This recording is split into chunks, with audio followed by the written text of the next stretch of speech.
I'd like to call to order the January 14th, 2021 Committee of the Whole. We are currently virtual. It is 6:31 p.m. As permitted by Governor Pritzker's Executive Orders 2020-07 and 2020-33, the Oak Park River Forest High School Board of Education in Cook County, Illinois will convene a remote Committee of the Whole meeting on January 14th, 2021 at 6:30. This is being held via Zoom. It is being streamed live on our YouTube channel.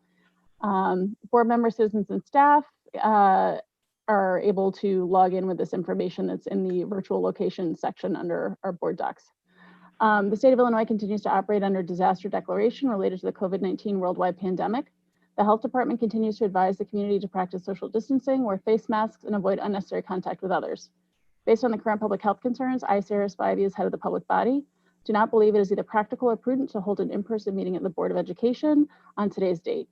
I further believe it is neither practical nor prudent for the public to be present at the public body's regular meeting location.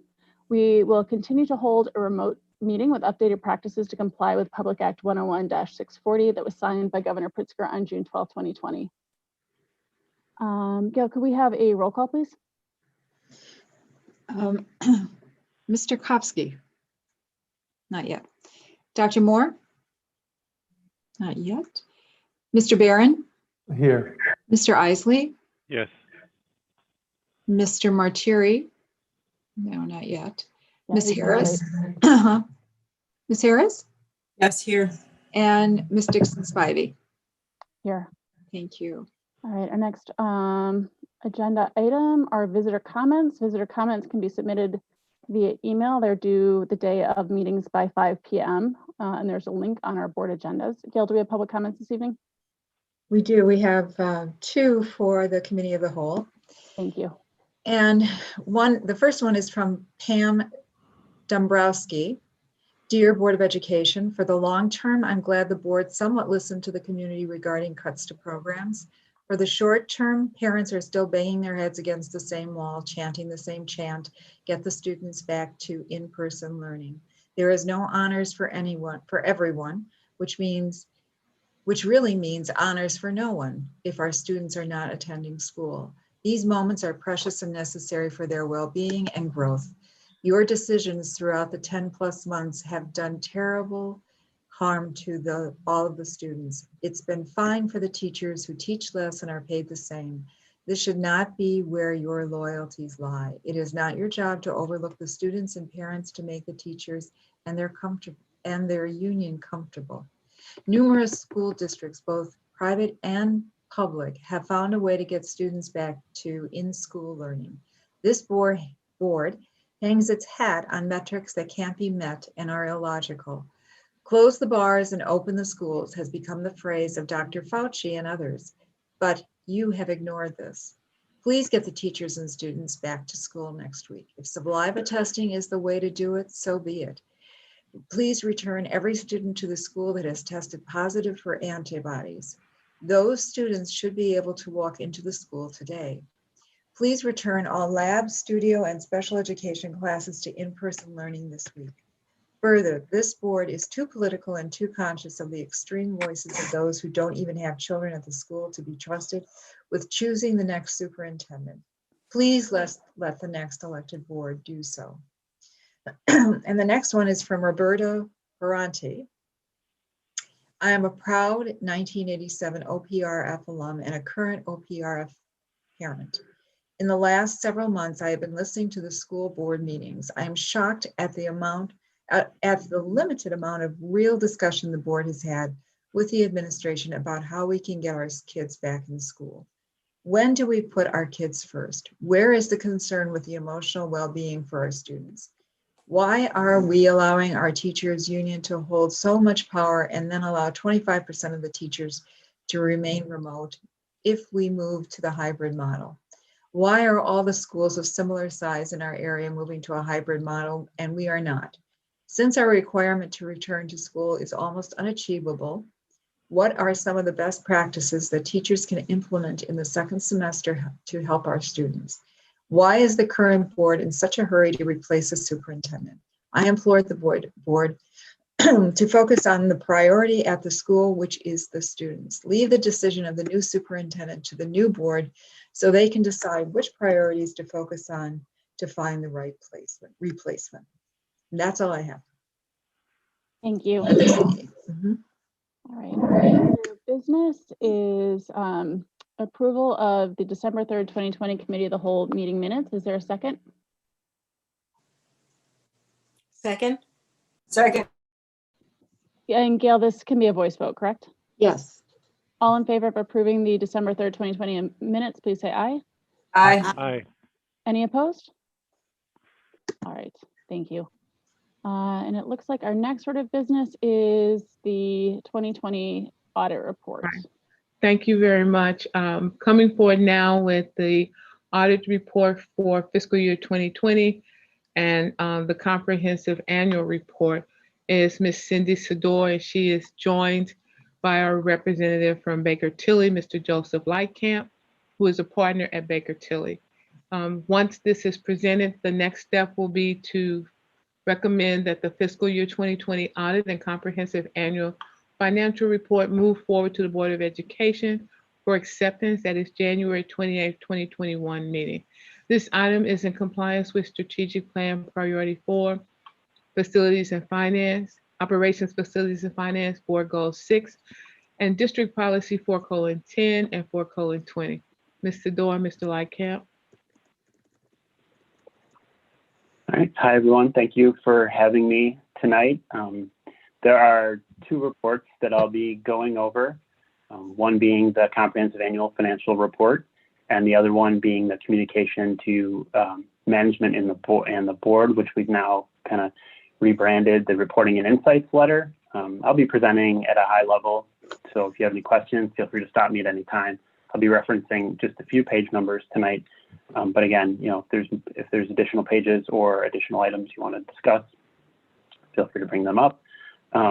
First off, I'd like to thank the business office for their help during the audit, especially during a pandemic where they were pulled in multiple directions. We received our information quickly and thoroughly.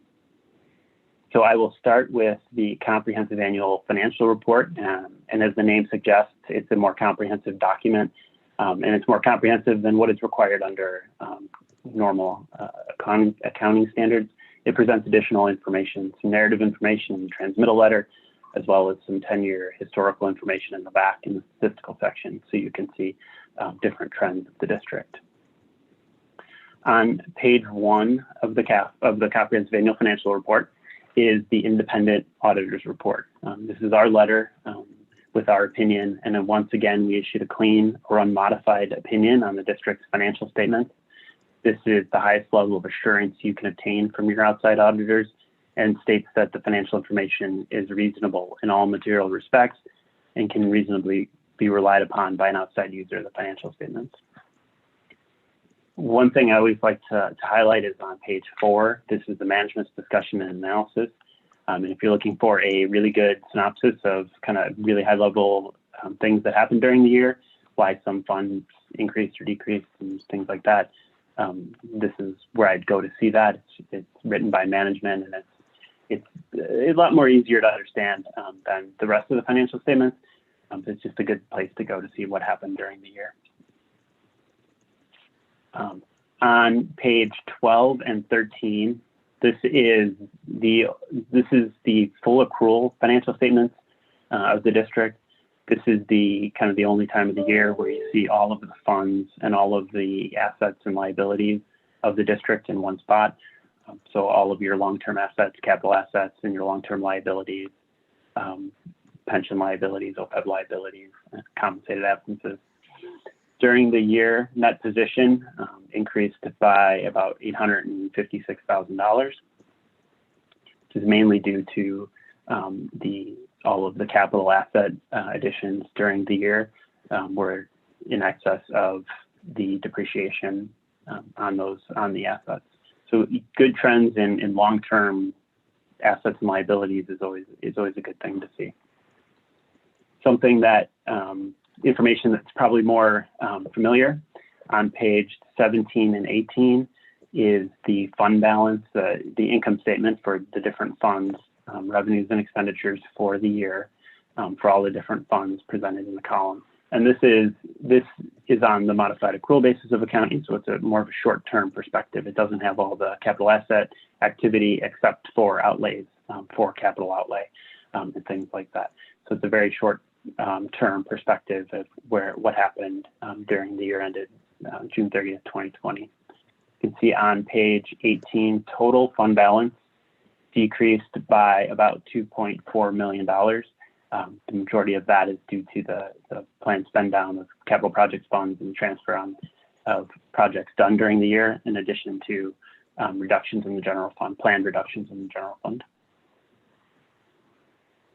The final kind of after this, there's some information on the district's internal service funds and then notes to the financial statements. So there's a lot of good detail in there on the policies of the district, financial policies of the district, and some changes in capital assets and long-term debt.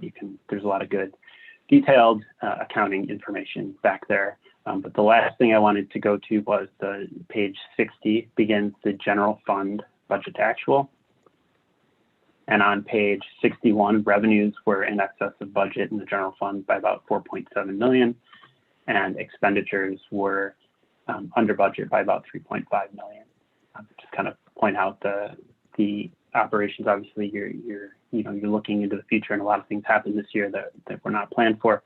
But I just wanted to highlight those numbers. Those were all of the planned comments I had on the comprehensive annual financial report. And I'd like to go over the reporting and insights letter, but first open it up to any questions on the financial statements. Thank you very much, Joe. Are there any questions from any board members so far?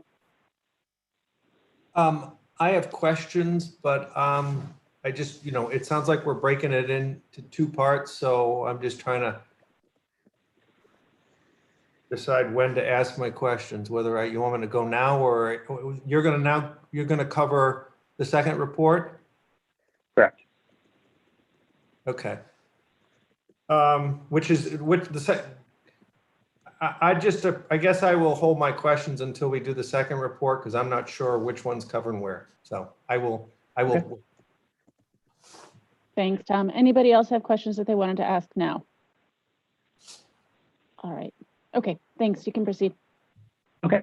The second report is the reporting and insights letter, and this is a rebranded version of the kind of the non-financial highlights letter that we've reported in the past. This letter satisfies a few different auditing standards.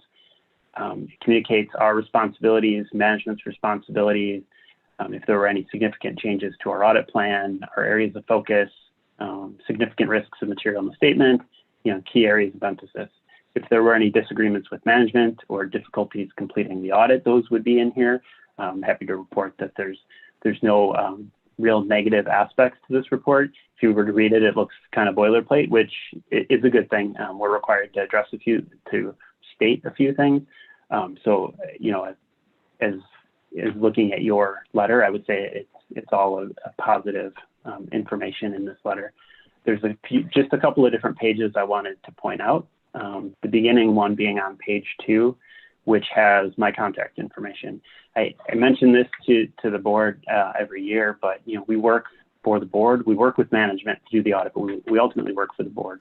If there's ever any questions or concerns that you have, we'd love to hear them. We'd love to talk about them. And this page finally kind of gives out. You've always had the ability to get in contact with me, but this kind of just lays it out, my email and my phone number if you should ever have any questions.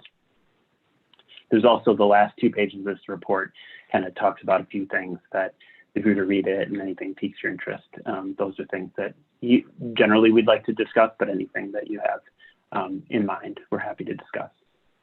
A new part to our communication that I don't think is really required under the standards, but something we present is on page 10, and this is significant risks of material misstatement, key areas of focus. And I point this out only to really say that while there's 2 areas here, those are areas that are standard in the auditing standards. Those are areas that are considered significant risks in every audit done in governments, in public companies, in all companies. These are standard risk areas.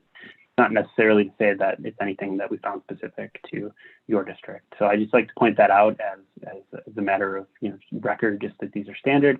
And we do audit procedures around these areas, and our conclusions were that the information was reasonable, and we received enough information to provide our opinion.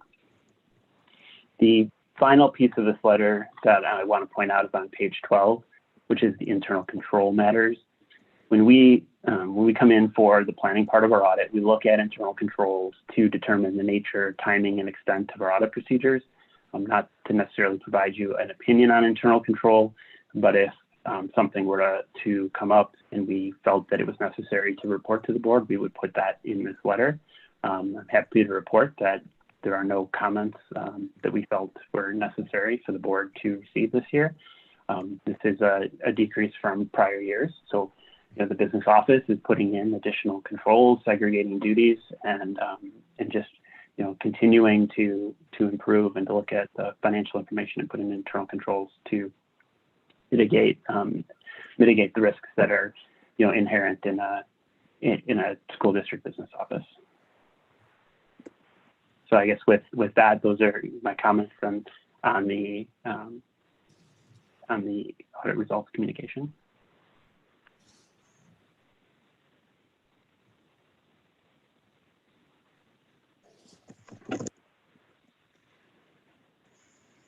Happy to take the questions that you have now. Sure. Thanks, I wasn't sure. Tom?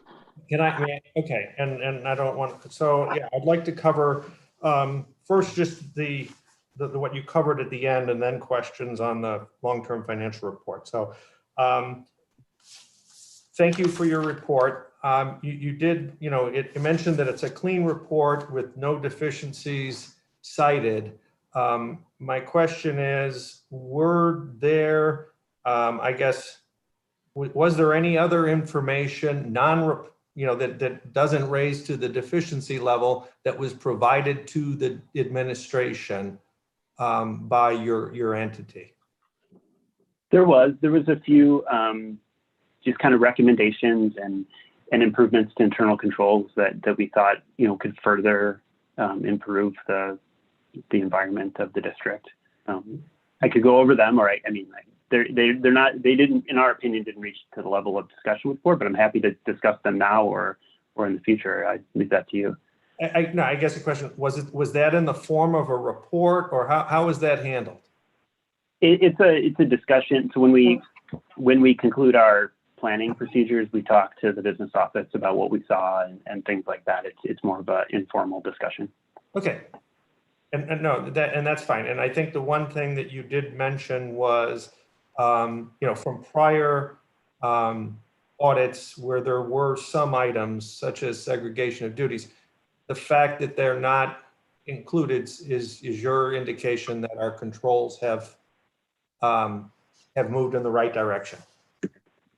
Correct. Okay. All right. That covered the audit, the audit findings. I have a series of questions or comments really on the data. So Sarah, how do you want me to handle it? Just go at it? Let's go. Do it. My first, so I have a couple comments and then a few questions. Reading this report, every time I read it, and it really is, I guess I'll use the word alarming or concerning, as it points out the pension liability that our district has. And so as we talk about pension and shift, et cetera, to see 402 million for our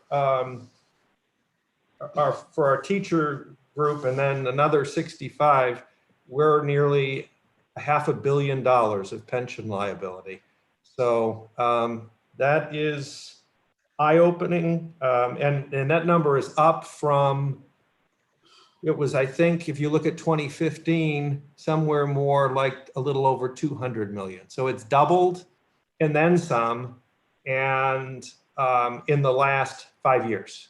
So am I misreading something here, or should as we look at that number, that equates to $650,000 per person covered on the teacher side. No, I don't think you're misreading the numbers. Those are definitely, it's definitely what is out there for the potential liability should the state look to shift the cost, as you mentioned.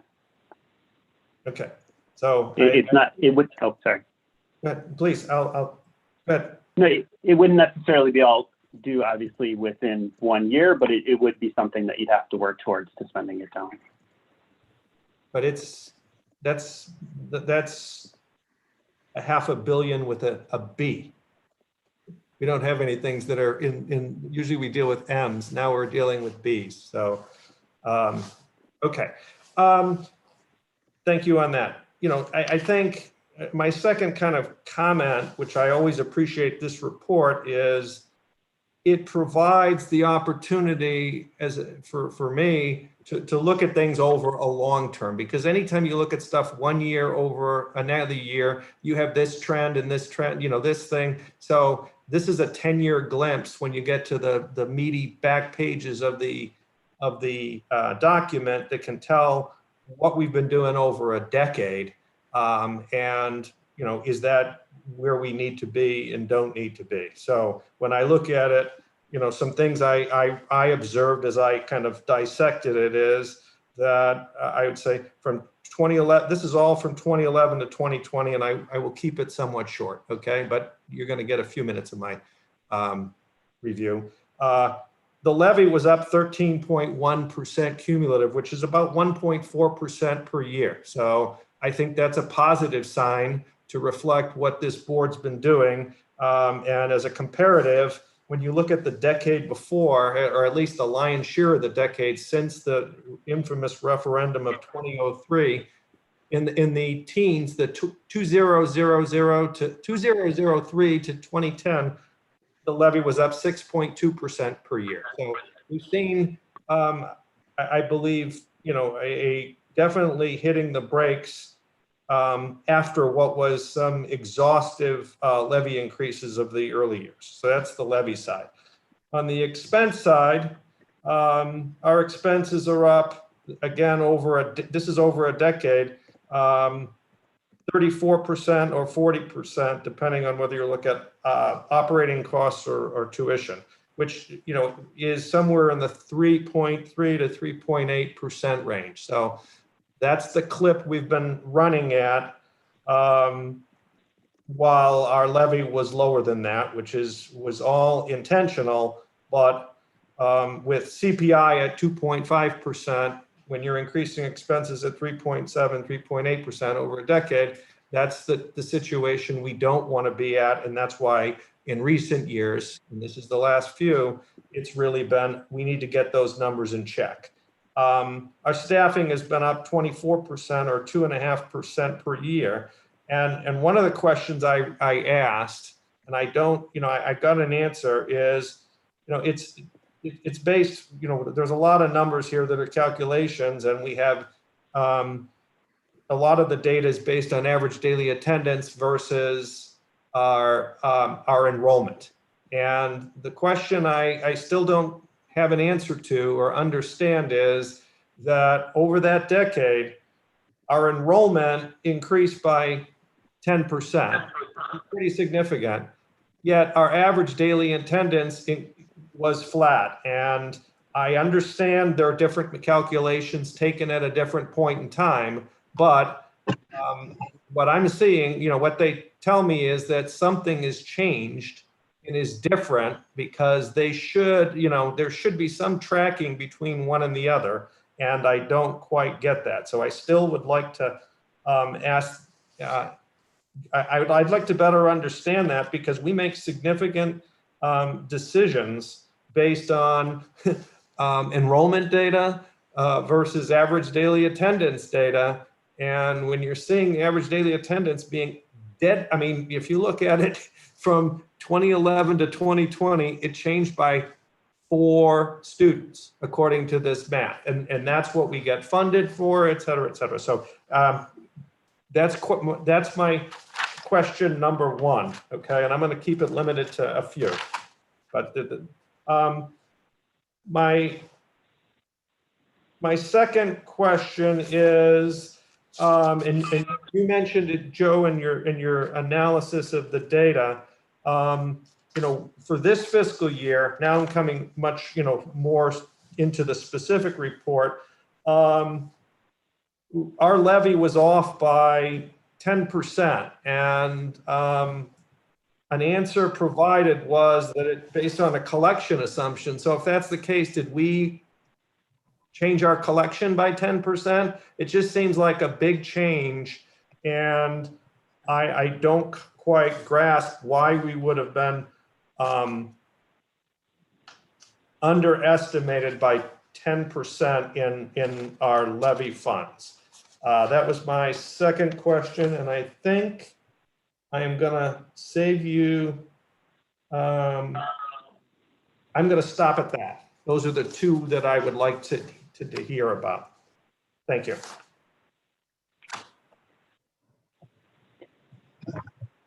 I think I can answer the levy one.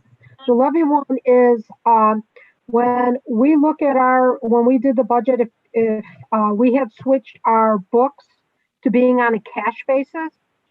So that's how we're doing our levy for that. That's where we come in with that. And if we looked at it, our levy was on the cash basis was 60 million. And then when we looked at the cash basis of what we had collected was 60 million. What was our budget was 59.3 million. And in there, what we built in $1 million where we thought that we would get appeals that would go back. So between the 59.3 and there was a $500,000 difference. That was about a 200,000 difference between what we actually collected on a cash basis and what we actually budgeted. When we do the audit is based on a modified accrual. So they will take anything we collect for 60 days and back it back into our audit. So there's where you could see a difference. And that, I think, I'm not sure if that would answer your question or not, Tom.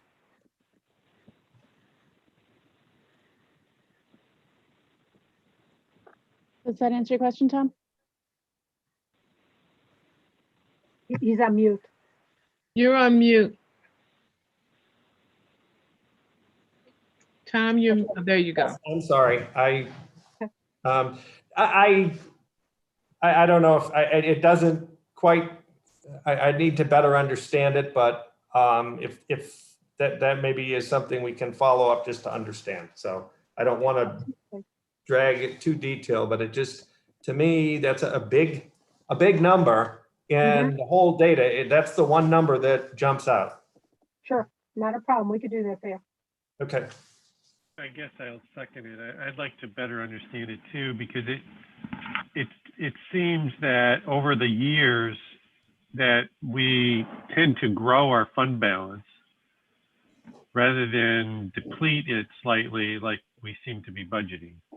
And in your explanation, I understand, but somehow if I really understood your explanation, I would think that it would balance out, meaning that the budget, that we're just talking about a cash dislocation, but it seems like each year we have excess funds and our fund balance doesn't go down.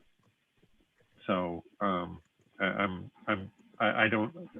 clearly not understanding something. Okay, we could go over that. That's not a problem. And then Tanya, also your first question was about daily attendance rate, right? Yeah, it's that. But Sarah, I had one other question that I want to sneak in. Sorry. Sure. No, it's fine. Well, and it was asked, but I'm not fully clear. So in the data, there was a significant increase in the staffing in the administration that led to an overall increase in staffing, which was in the 10-year staffing report. And there was I guess a corresponding increase in dollars in the administrative bucket. So there was some I'd like to hear the why of what that is, because I wasn't fully clear on the answers. Okay. That was a report that, there was a couple of reports that were run, and depending on how they come out of our system, this was the one that we had an increase in administrators, but we should have had a decrease in non-administrators or non-affiliates. I'm sorry, non-affiliates. And what happened is the numbers didn't come out of the non-affiliates, but they were added into the administrators. So that's what happened with that one. That's why I said for next year, we will definitely have that corrected. It was just the way they got reclassed for this year. So it would be on the report that I think had 589. We're saying that number was overstated? Or- Yeah, that was overstated because we had, there were, the directors were moved from non-affiliate positions into administrative. And with that, we should have decreased the non-affiliates, but when the report was run, it did not have the decrease in it. It showed both of them running at the same time. So that that will be corrected for next year. Thank you. You're welcome. And then my last one, which is the ADA versus the enrollment. And I read and understand that there are different calculations. What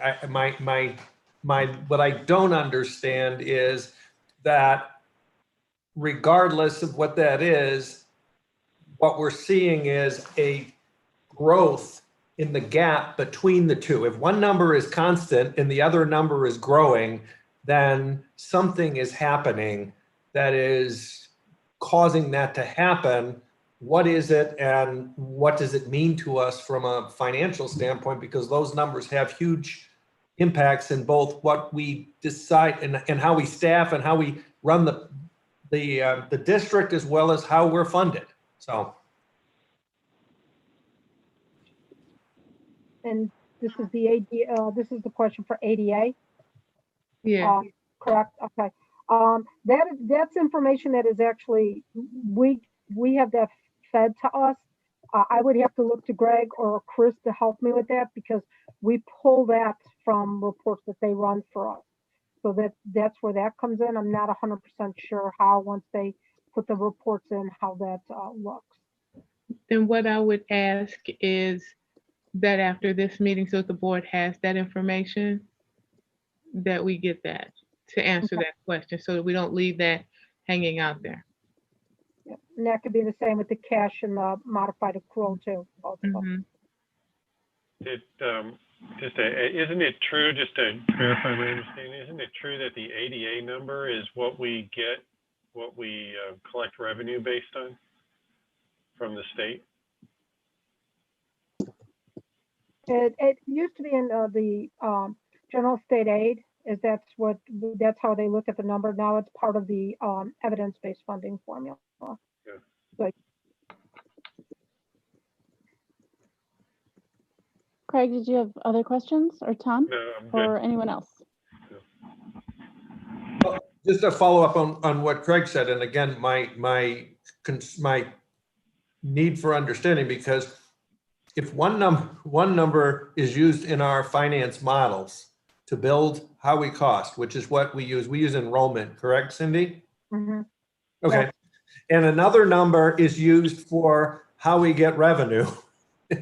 And the numbers are moving such they're not parallel, then that's a challenge. I'll leave it at that. Okay. Thank you. Thank Thanks, you. Tom. Anyone else have any questions or comments about the audit? All right, thank you very much, Mr. Lakehap. Thank you. Have a good night. Thank you. Our And- next, Will be moved to the regular board meeting. thank you. Our next item is the resolution for transfer of funds to the Capital Projects Fund. Making this presentation is Ms. Cindy Sedor, Chief Financial Officer. At the conclusion, the next step are for the Committee of the Whole to provide input and recommend the resolution to transfer $12 million from the Operations and Maintenance Fund to the Capital Projects Fund, and to transfer $10 million from the Education Fund to the Capital Projects Fund, and move forward to the Board of Education for approval at the January 28th board meeting. This is in compliance with Strategic Plan Priority 4 and District Policy 4:1. Mr. Dorr? Thank you, Dr. Pruitt-Adams. So we bring this every year. This is just the transfer of funds that we are looking for our capital projects.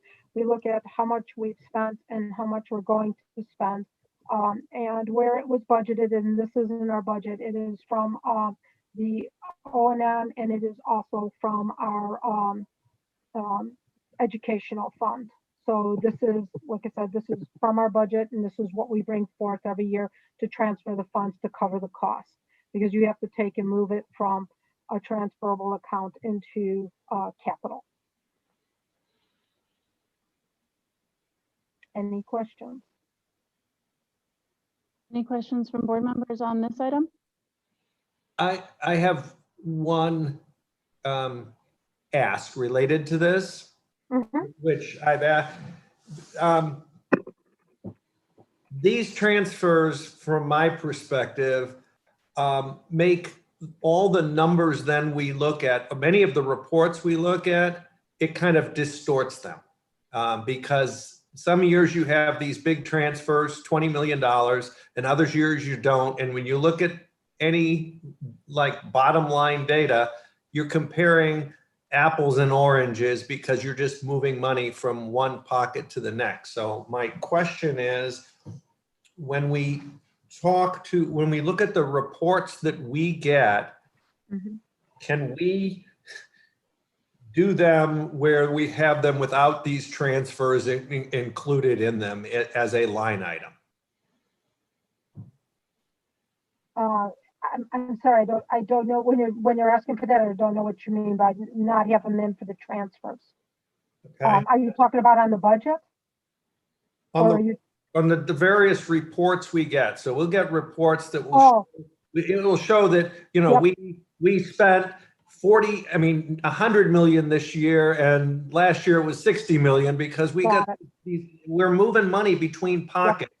So I don't have them in front of me, but it leads to, every time I look at them, I have to go and I have to mathematically remove the transfers, because then all you're doing is moving money. Okay, I know what you're talking about. Yes, we can remove those. Thanks. Yeah, that would be helpful. Okay, sure. Tom, did you have any other questions or comments? No? Negative. Okay. How about anybody else? All right. Well, thank you, Ms. Sedor. You're welcome. Thank you. Thank you. The next item is the resolutions giving notice of withdrawal from all collective liability insurance cooperative CLIC programs or workman comps programs only for 2021-2022. Making this presentation is Ms. Cindy Sedor, Chief Financial Officer. At the conclusion, it is recommended that these two resolutions be approved by the Board of Education meeting on January 28, 2021. In the event that a decision is made to withdraw entirely from the collective liability insurance cooperative CLIC programs, or only for CLIC's workman's comp program effective the 21-22 school year. This item is in compliance with Strategic Plan Priority 4 and District Policy 4:60. Ms. Sedor. Thank you, Dr. Pruitt-Adams. So the reason we need to have the resolution brought forth earlier is because they require 120 days if we are going to withdraw for them. Currently, we have, we did our RFP, and now we're looking at the brokers who submitted, and if we decide to go with a different broker than CLIC, we have to let them know by March 2nd.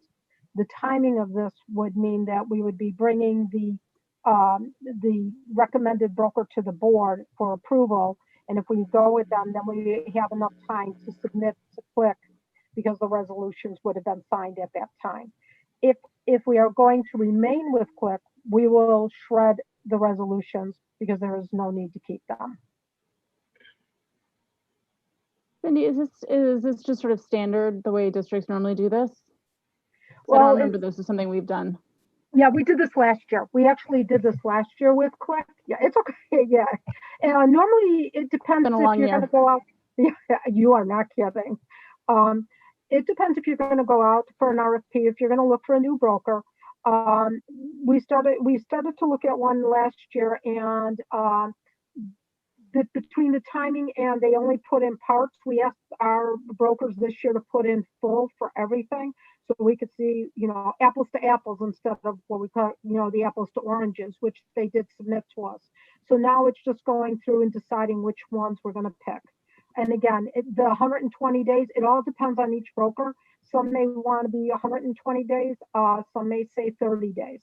But Click is 120, so we want to make sure we would not miss that if we're going to withdraw from them. Got it. Thank you. You're welcome. Any questions from anyone on this item? Just a clarification there.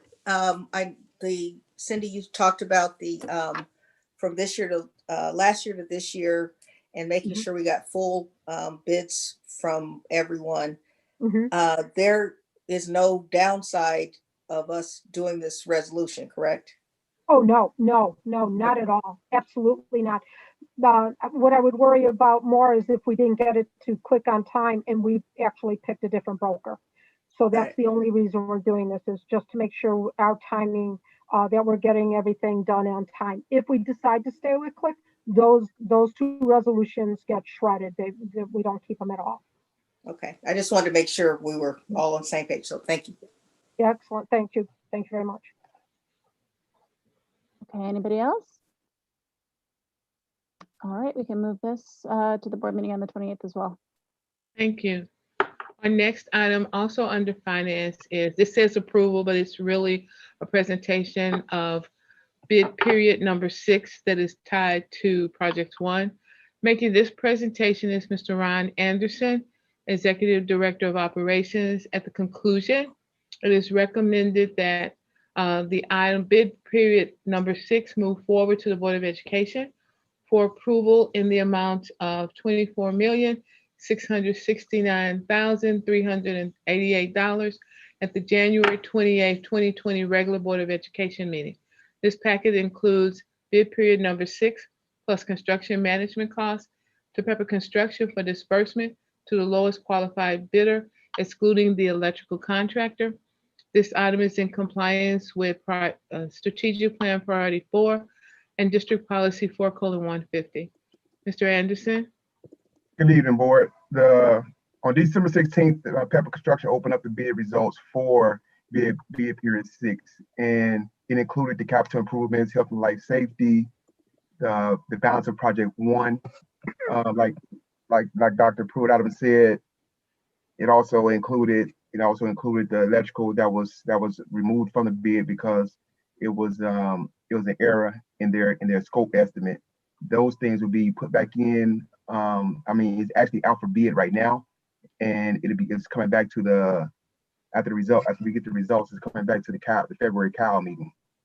The alternates that was included within this bid is alternate number 7, alternate number 8, and alternate number 9 of the capital improvements. The total cost included the with the electrical and the alternates for Project 1. Sorry, Project 1 was not. All the alternates in Project 1 was not included in this bid, and not included in this presentation. They're coming back at the committee of the whole meeting when we get the results from the electrical. We're going to bring back the Project 1 alternates for decision. Josh and Ashley from Pepper Construction will go over the budget alignment and the minority participation portion of this.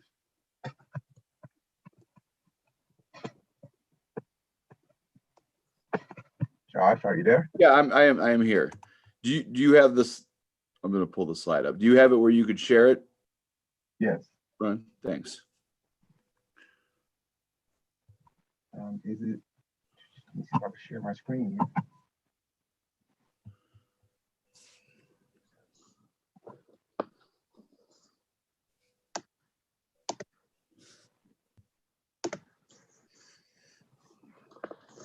Can everyone see my screen?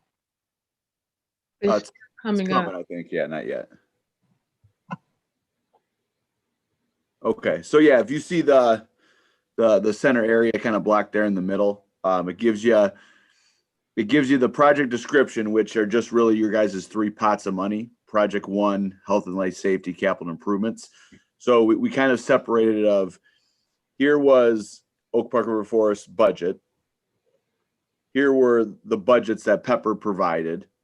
And then the next row is really the actual bids that we received, and then kind of your variance. So as of now, we are currently under budget. Project 1, without any alternates, we're just under $100,000 under budget. Health and life safety, we're about $250,000 under budget. As Ryan had kind of stated, we're currently out to bid for the rebid of the electrical package. We had a couple people drop out last second due to picking up a bunch of work the original time, and the low bidder just missed a bunch of stuff and needed to rebid. These budgets, although they don't include a true electrical bid, the electrician, American Electric, who backed out, he at least did the courtesy of going through, picking up everything that he found out he missed, why he had to withdraw, to give us what his true number probably should have been, and then broke them up for the three pots. So although it's not an exact electrical number, it is a pretty close electrical number to give you a better idea of where we stand.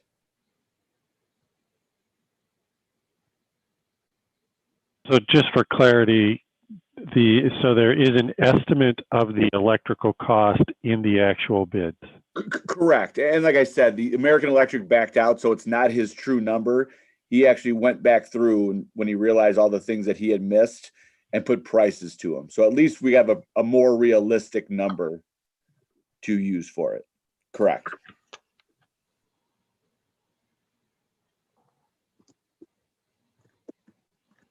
Any more questions with the budget alignment?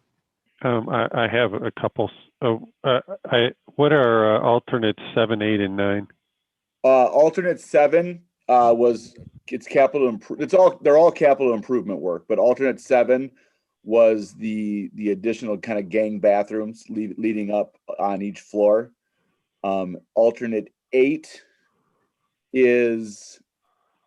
was replacing sprinklers in the auditorium stage area, and alternate 9 was replacement of the turf fields. And what is the logic for choosing those 3? I think with those being capital improvement budgets in their capital improvement list of projects to do, because we were under where their budget stands, that was the thinking. I mean, obviously, I'm guessing they would just go back to being the next top things if we didn't do them now, but they need to happen within the time frame why Pepper and the contractors are out there. So these were alternates that were in the capital improvement plan? Yeah, correct. I mean, kind of like, as we all know, I mean, we have a big budget, but we have 3 pots of money. So really there's a project 1 budget, an HLS budget, a capital improvements budget. So yes, those were 3 capital improvement projects that were in the capital improvements budget. Okay. I want to come back to that, but the significant under budget actual versus Oak Park River Forest project budget number for capital improvements, what's the reason? Well, so we did not bid every project that you guys currently have in your capital improvement budget for the next 3 years. So it's a little skewed simply for that reason, that the dollar value you guys have for 21, 22, 23 isn't 100% apples to apples with what was bid for your capital improvements in this project. So although we pulled out 24, that'll happen later. There are still other projects that have to happen, as well as just things that will clearly happen along the way that you guys will need to take care of through capital improvements. But yeah, the variance, like I said, that's from the original Oak Park River Forest budget to where we bid. So let me just repeat that to make sure I'm clear. What I heard you say was that there were projects in the 22.8 million that were not bid? Yes, And the correct. bid, so there were projects in that high priority list that we agreed to, sort of the red, yellow, green, that were not bid. But there are projects that were further down on the list as alternates that we have included, that were out past the 3-year window. Am I factually correct? I can't answer exactly what's on the list, but yeah, I do not believe you are 100% factual with that. I would have to go back and see all of the list of items that you guys have in your capital improvements list, but I do not believe they were the high priority items. I can clarify that. This is Allison Sternquist. I'm the project manager with FGM for the project. And what is on what we put out to bid for 21, 22, and 23 were those items that had been presented in the 10-year plan by the district. So those items are covered, and we had chosen 3 items out of that could be alternates in case it came in too high. We found that they did not come in too high. What we did push out to 2024 was some of the roofing that had been planned to originally be done, because we chose there's some prep work that happens ahead of roofing. And so we felt that that made sense.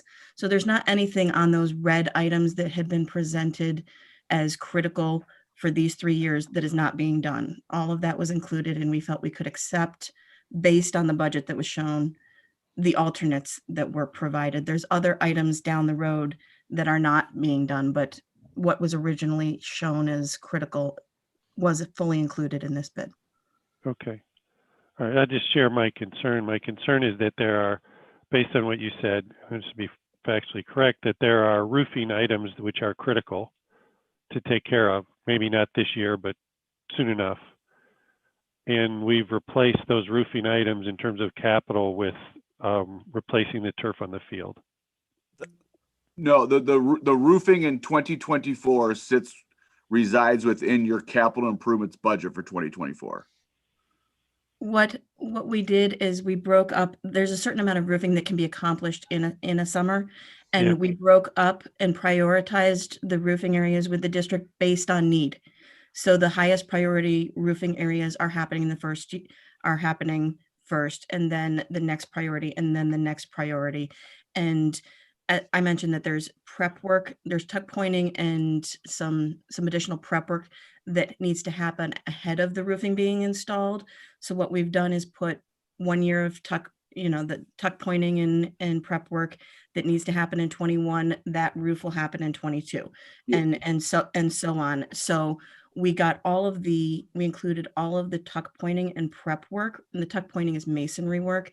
We included all of that in this bid, and then the area that got pushed out to 2024 for the roofing was the least critical areas of what we were looking at, and that is directly following the schedule that we were showing, where it's tuck pointing happened the year before. Yeah, and that was the thing. I mean, the tuck pointing, it's dirty, it's messy. You have a lot of people and equipment up on your roof. So really you want to get your tuck pointing done before we replace your roof. So if anything's going to happen, it's happening to the old roof. So that was kind of the gist. It's tuck pointing in 21. Then in 22, we do new tuck pointing, but we roof the areas we tuck pointed in 21. It's kind of that process. So we'll tuck point in 23. And then with your 24 capital improvements budget, you would roof that area. Okay. Thank you for that description. I am trying to be sure that we are spending the capital that we have on the things that are most critical to take care of our building. And I want to be sure that just because we have some extra funds, that we don't spend that capital on something that doesn't fall into that category because we're so far behind on those things that are critical to our building.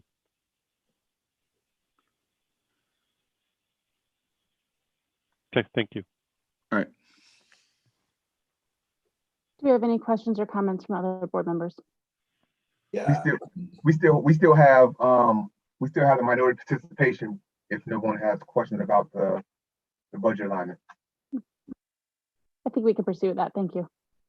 Yeah, so obviously one of our big goals, kind of starting in the cafeteria, but really seeing its ground in this bid package 6 part was the minority kind of workforce inclusion items.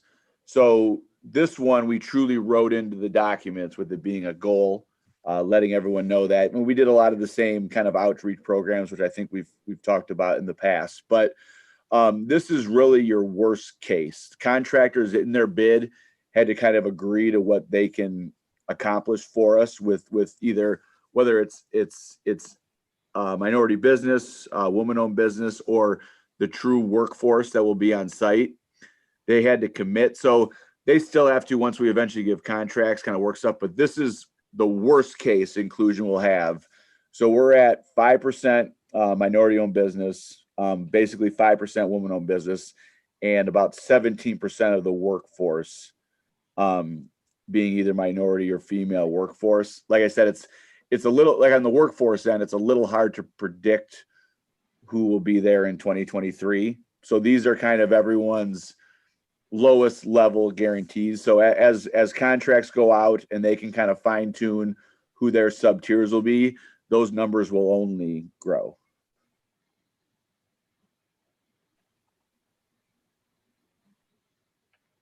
That's all for the presentation. Thank you. Do we have any questions based upon that? Sarah? Yes, Tom. Yeah, I mean, I want to just follow up on what was shared to make sure I'm clear, because so if I think as I heard this, two things. One is that the electrical bid is not in, but we've estimated it in the table of data we see. Is that correct? So, well, the electrical estimate is not complete.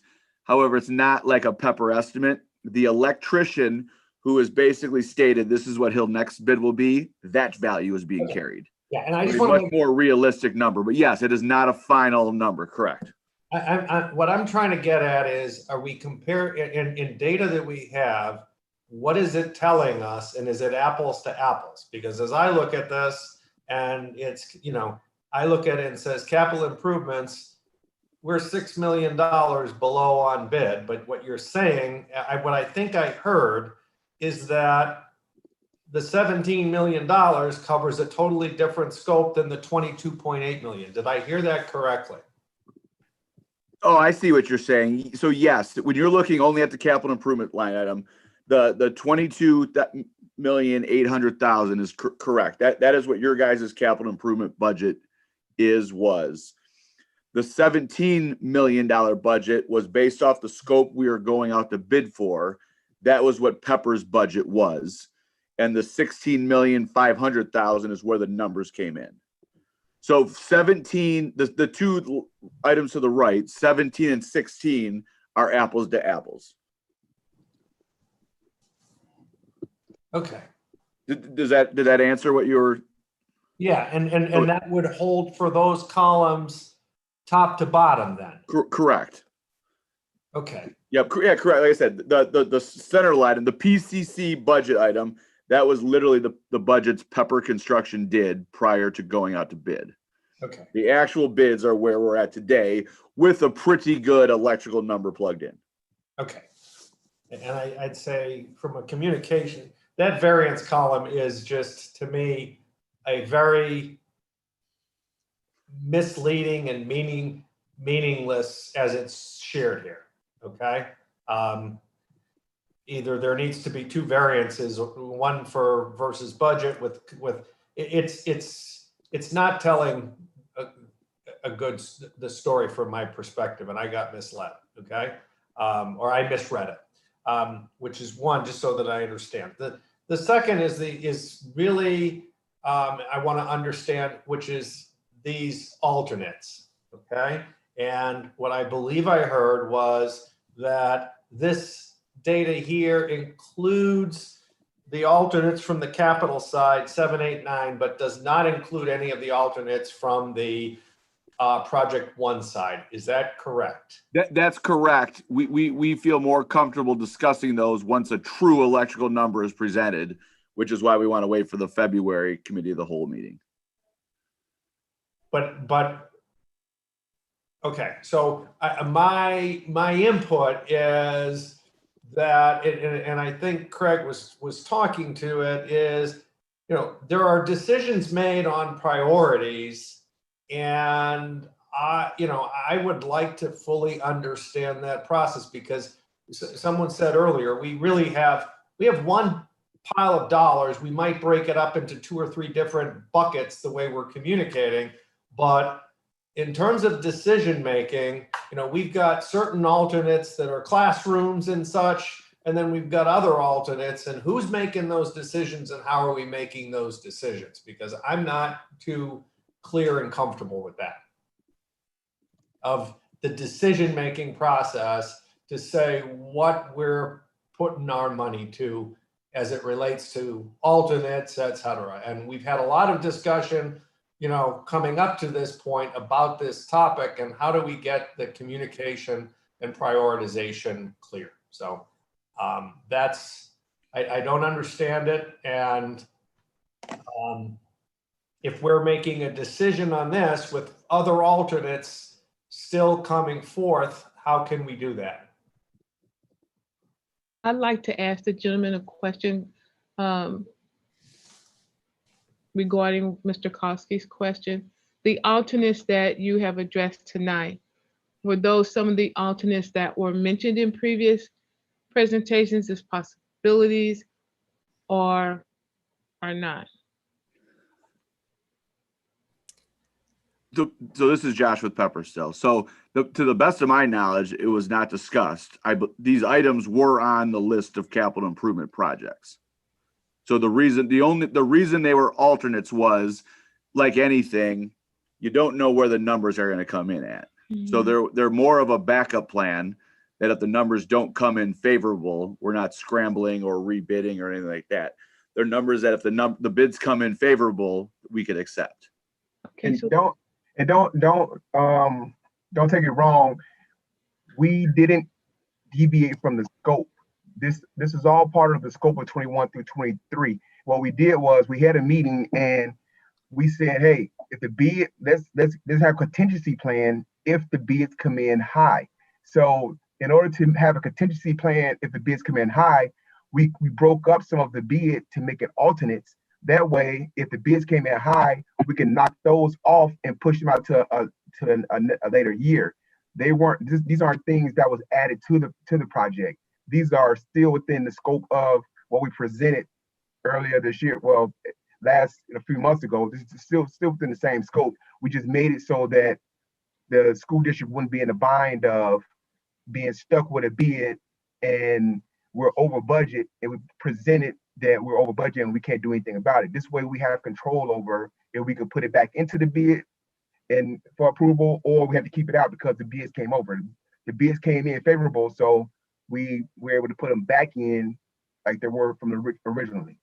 So Ron, the question I was asking was relative to Mr. Kosky's question about having discussed the alternates and how the decision was made. And my question was tied to previous presentations that have been made that speak to alternates. And my question was, were any of these alternates a part of that? And I think Josh Warner answered my question. Okay.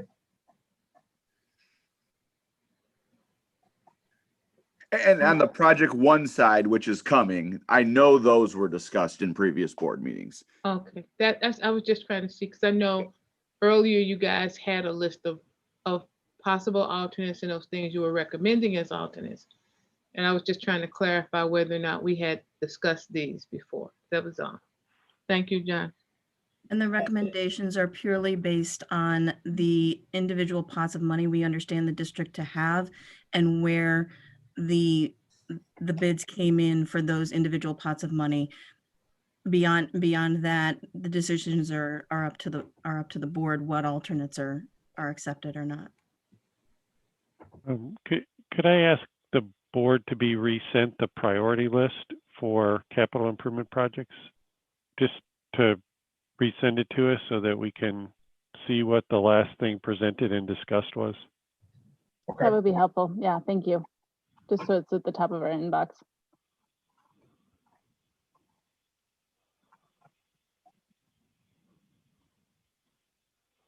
Do we have questions or comments from other board members on this item? Okay, this too will move to the next board meeting on the 28th. And I think that's it for finance. It is. Next are policies.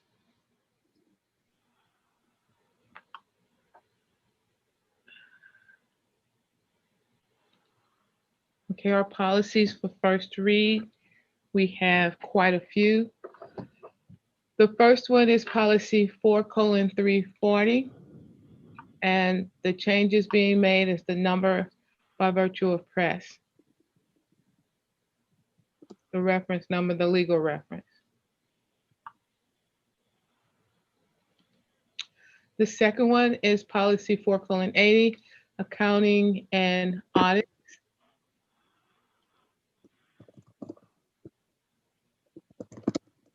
And the changes are down under control requirements for checks.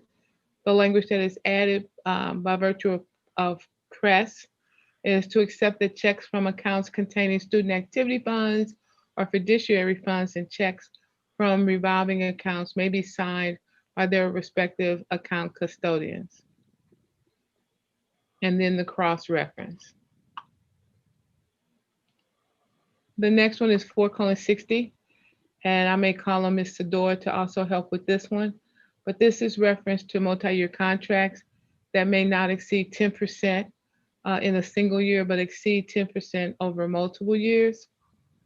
And the changes were made to standards for purchasing. The new language is contracts and purchases that exceed the $25,000 in a single fiscal year are multi-year contracts and purchases that have a total combined value in excess of $25,000 unless specifically exempted in 105 Illinois School Code 565/10-20.21, or unless specifically authorized to be approved in another manner in accordance with this policy. The other language we put in was the emergency purchases, and that in situations where an emergency purchase needs to be made to keep normal operations running, the district may authorize up to $100,000, and this purchase must be presented at the next board meeting for approval. In point 9, it indicates the superintendent or designee and the chief financial officer can approve individual contract changes up to 10% of the annual original contract value, but not to exceed $5,000. And the contract originator and the chief financial officer are the ones that will present that to the board. The other change to this one, that if the superintendent can't sign, then it requires the 2 signatures of the designee and the chief financial officer. Carolyn, I'm sorry, can I stop you for 1 second? I think if I'm reading this correctly, because it's hard with the strikeouts, but I think it's not to exceed $25,000. Oh, I'm sorry, I couldn't. Look, I you're think correct. both on that. 25. The 2, I couldn't see that the line wasn't going through it. Thank you. The next one, I'm sorry, are there any questions on the ones I presented thus far? Yeah, so I do have some questions on this last one. I don't know if other board members do. But one of our duties, of course, is to approve contracts. And so I just kind of want to have ask just a couple questions to make sure I'm understanding this correctly. So for the emergency purchases, the idea being that the district, meaning the superintendent, can approve an emergency purchase up to $100,000 and then retroactively seek approval by the board? But at Yes, the very next meeting, yeah. at the next meeting. How are we defining emergency? Emergency is where the normal process of school or our daily process would be, we would wind up not being able to do our normal daily activities because we needed something. Like last year when the boiler had gone, if we didn't go and try and replace that, the school would be too cold on one side and we'd have to close part of the school. That's what we would consider a emergency. The other that we were looking at was the when we went and the computers or the Chromebooks that we had to purchase.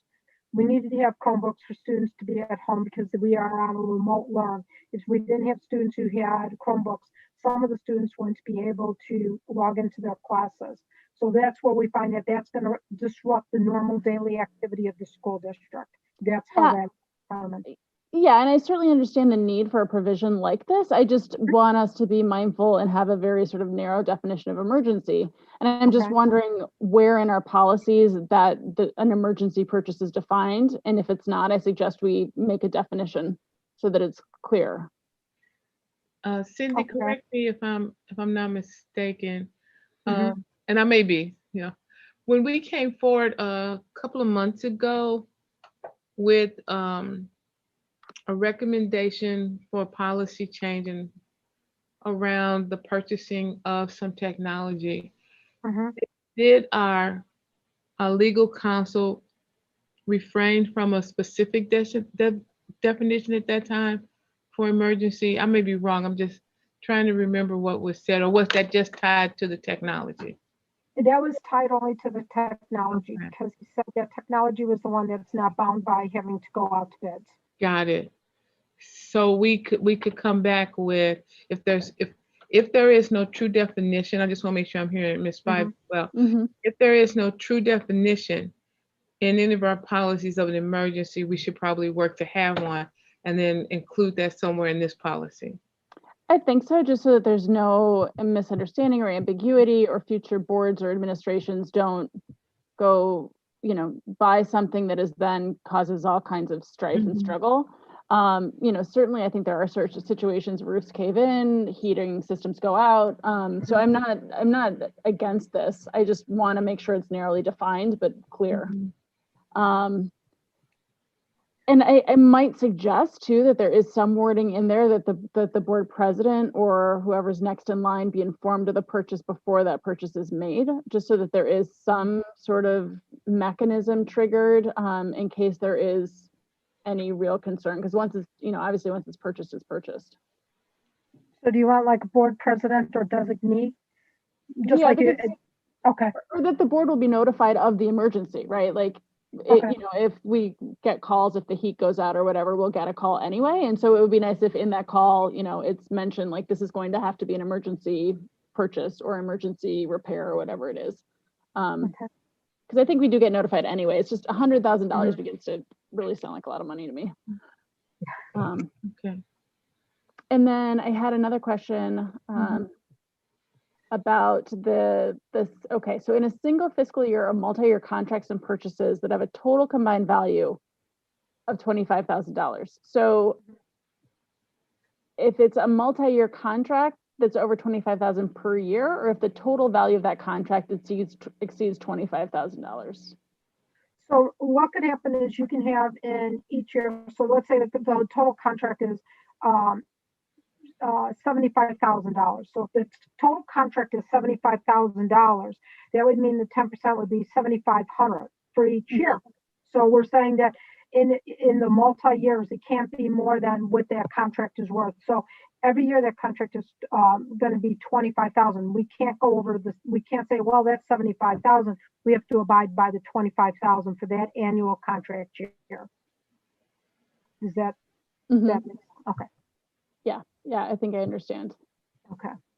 Are there any other questions on this one before I go to the next one? I think I'm good. Does anybody else have questions?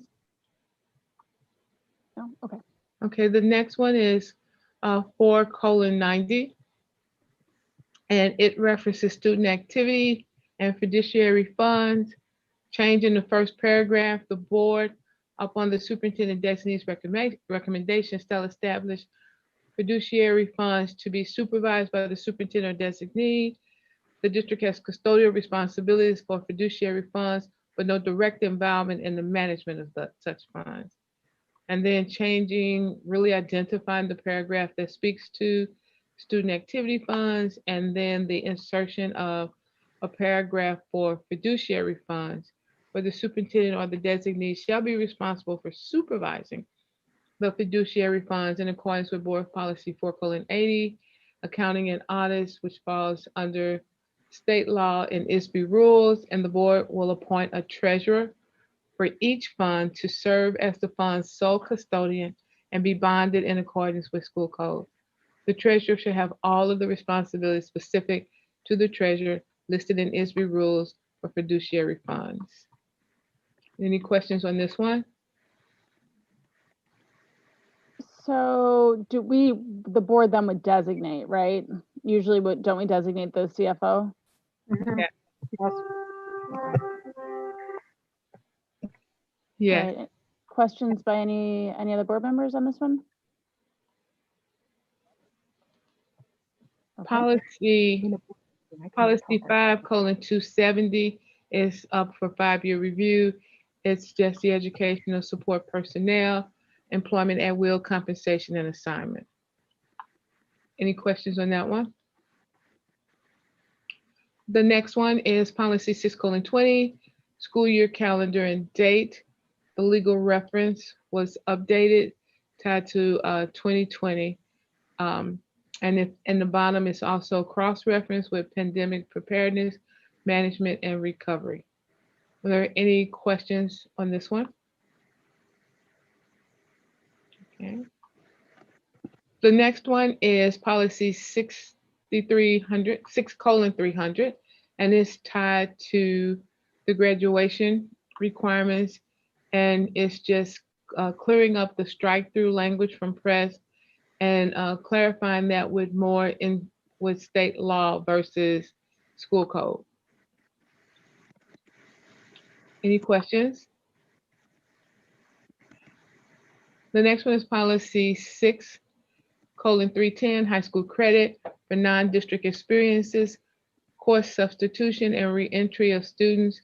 And under substitution for required classes, it struck the language registered apprentice program. And then under registered apprentice program, it rewrote the definition and the requirement for that in accordance with press regarding the superintendent or designee, ensuring the district complies with the state laws and requirements for registered apprentice programs. And then it outlines what should be in place for students in grades 9 through 12 who are 16 years or older to satisfy one or more high school courses, including physical education or graduation requirements. Any questions on this, and then the legal reference? The next policy is policy 6:315, high school credit for students in grades 6 through 8.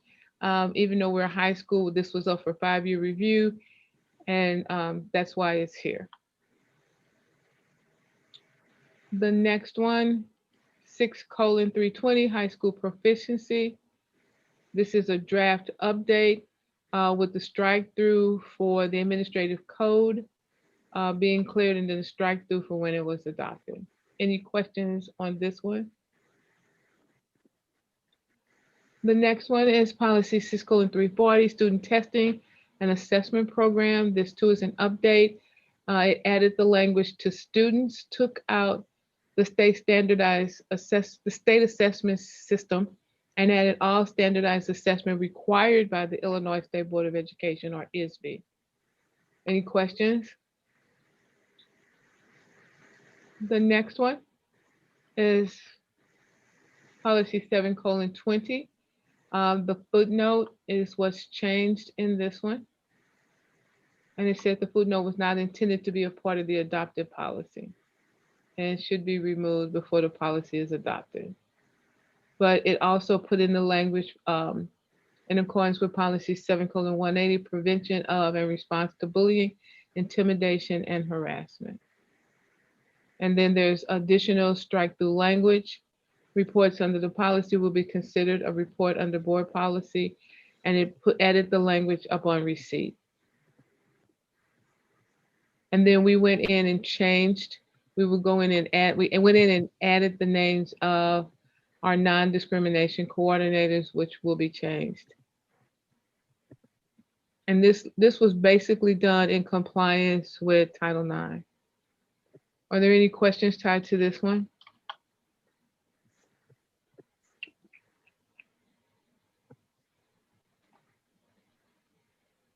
The next one is policy, did I skip one? 7:100, health, eye, dental examinations, immunization, and exclusion of students.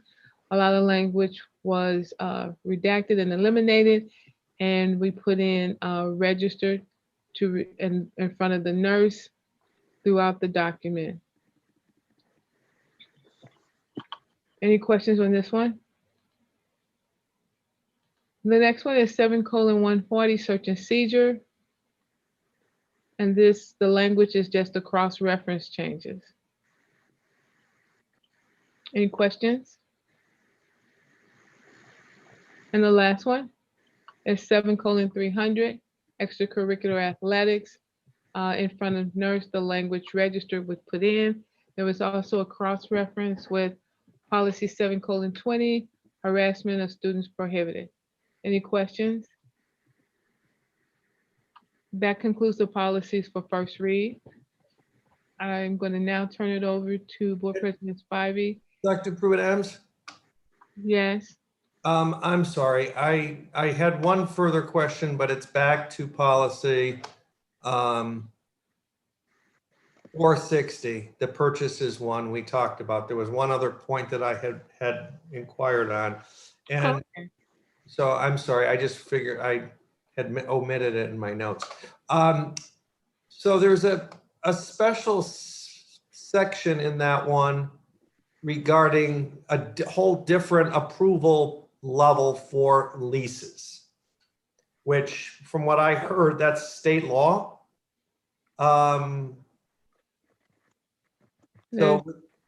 And that looks like, I'm looking at it, the approval of leases. Yes. There were no changes there. So that's been the standard language. And it is, there's a legal reference attached to it. Mr. Doyle, you may know better than I regarding this one.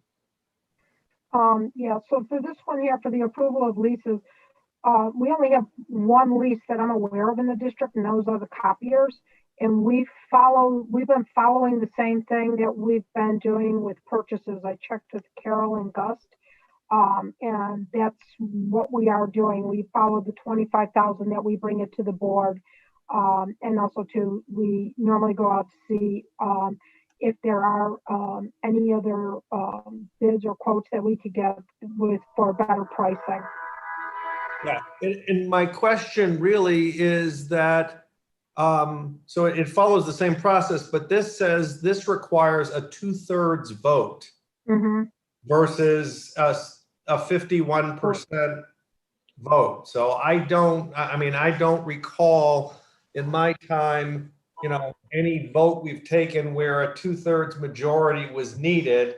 And I also don't recall, it's a different standard that, is it required, because it just makes compliance that much more challenging. I'm sure there's all kinds of rationale, but it would be nice if it were simpler.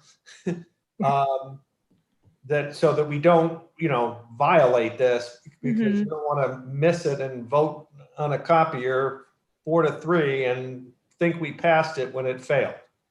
Yeah, Got it. because it's like 4.66 is what it boils down to. So you could say you need 5 votes for it, then that would be Right. the It's just, I think I hear him saying he just wants to make sure if this is the law, that we are always cognizant of that when we're coming for a vote. Yes. And we are. That is the one thing that we definitely do look at. So we would make sure that was it. I do know, I think my answer had been that this was from press. This is the verbiage that we received from press.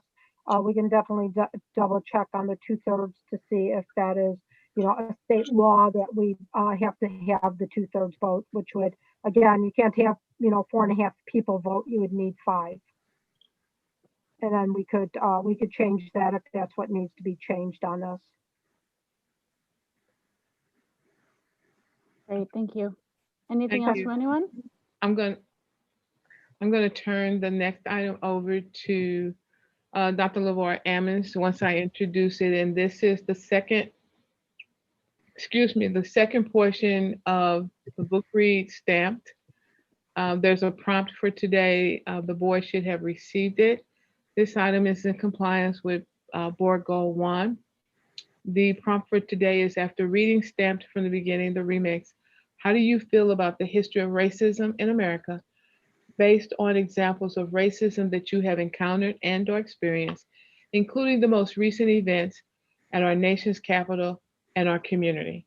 How was white social dominance, microaggressions, implicit racial bias how has it dictated how you view the differences between nationalism and white supremacy? Dr. Ammons, I'm going to turn it over to you now. Yes, thank you, Dr. Pruitt-Adams. And again, we'll get into the prompt here shortly, but of course, I'm sure everyone is still reeling and feeling the weight of our current social political climate right now, right? Given the actions in Washington, D.C., all the way down to things that are happening and have been happening in our community, right, in recent months. So again, in thinking about this prompt, I want folks to really lean into not only what we read in the book, but really having that discussion around maybe some differences between white nationalism and white supremacy culture, because that's just something the white supremacy culture piece continues to come up. So again, I'll go through the prompt and I'll open it up for the board to have some discussion. But again, after reading Stamped from the Beginning, how do you feel about the history of racism in America based on examples of racism that you've encountered or experienced, including the most recent events at our nation's capital and our community? How has white social dominance, microaggressions, and implicit racial bias dictated how you view the differences between white nationalism and white supremacy? We picked a meaty one for you guys. Excuse me, I'm going to ask that so that the board can view the question, if the person who is monitoring the screen would just post that board item in the shared, on the screen so that everyone can see it. Thank you. Because it's a lot. It is.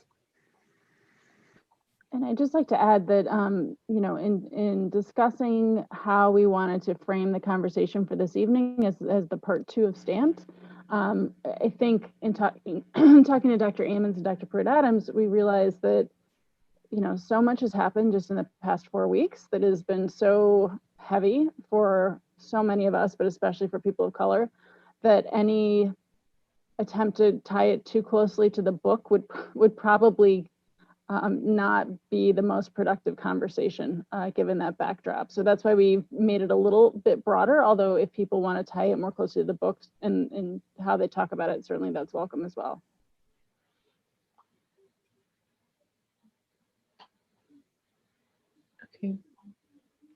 Okay, Dr. Ammons, it's all yours. Yeah, so then again, the question is there, and again, I wanted to open it up for the board to respond to the prompt. So I'll start. So I think for me, something that's new is a better understanding of white supremacy culture and what exactly that means. Certainly when I was younger, white supremacy looked like what I think now white nationalism looks like, right? So all of these terms have been redefined, at least for me, within the past 2 decades, probably.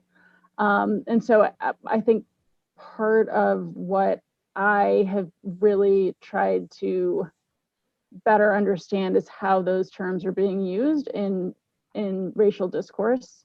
And what exactly people are meaning, because I'm not sure everybody means the same thing or understands them the same way. And so having an explicit conversation at the board level about definitions, personal definitions for these words might be helpful.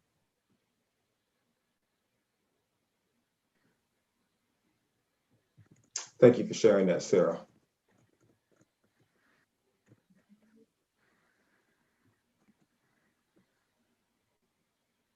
I would welcome comments by others, though, administrators or board members alike. I'm here, Sarah. I appreciate your comment. I just, I'm tired. That's all. So I'm interested to hear what the rest of the board has to say about it. Thank you for that.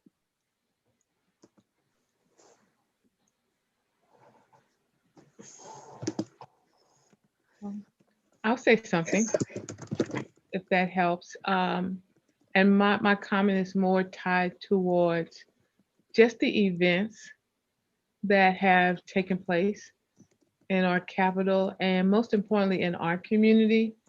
I learned yesterday that there was also a Latino business that was robbed in our community. And it seems as though instead of our country moving forward right now, we're moving backwards from those things that, when we talked about stamped and how we as people of color have been viewed over time and how all that evolved. Instead of all the focus that's been put on race and how we confront whiteness in various elements as a country and as a community right now, we seem to be backpedaling versus moving forward. And so for me, based upon my experiences, I heard Gina say she's tired, and I don't know if she's mentally, physically, or emotionally tired, just with the whole context of what's going on, or just because of what's been happening in her personal life right now. But I want to use that term too, tired. It's like tired of having the same conversation over and over and over and over and over again. Sorry about that. It's almost like the definition of insanity. We keep doing the same thing and expecting different results. And when does that stop?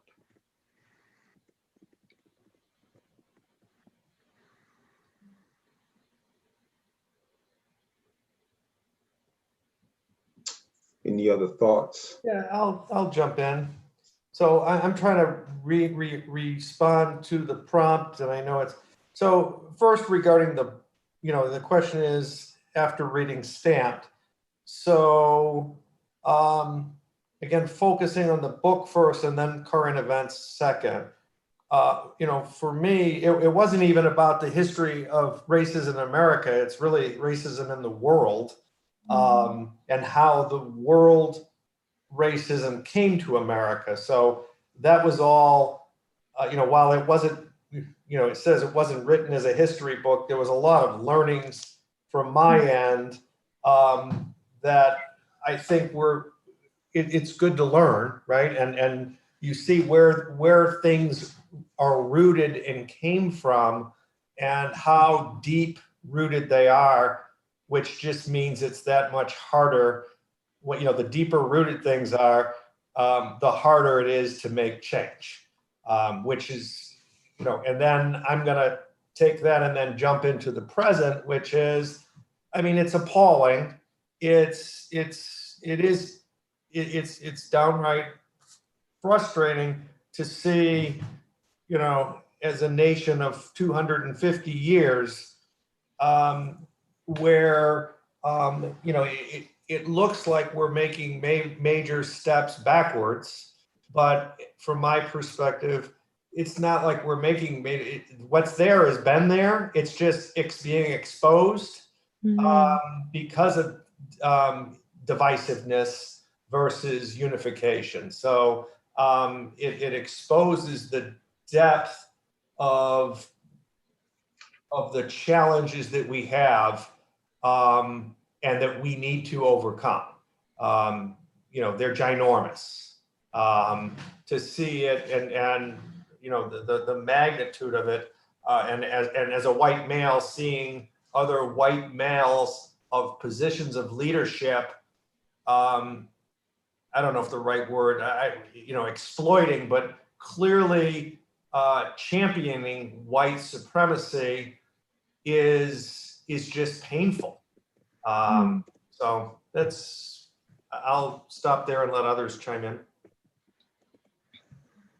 Thank you for sharing that, Tom, and really just the acknowledgement of the pain and seeing someone who looks like you, right, champion white supremacy. I think for me, the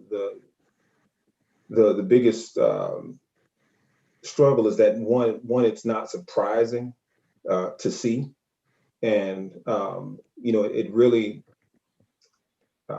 kind of validates the work that we do for so many years, just in this work, and having conversations with colleagues, family members, and friends, well, colleagues and friends. The notion of racism in America is taken as, something that is, of the past.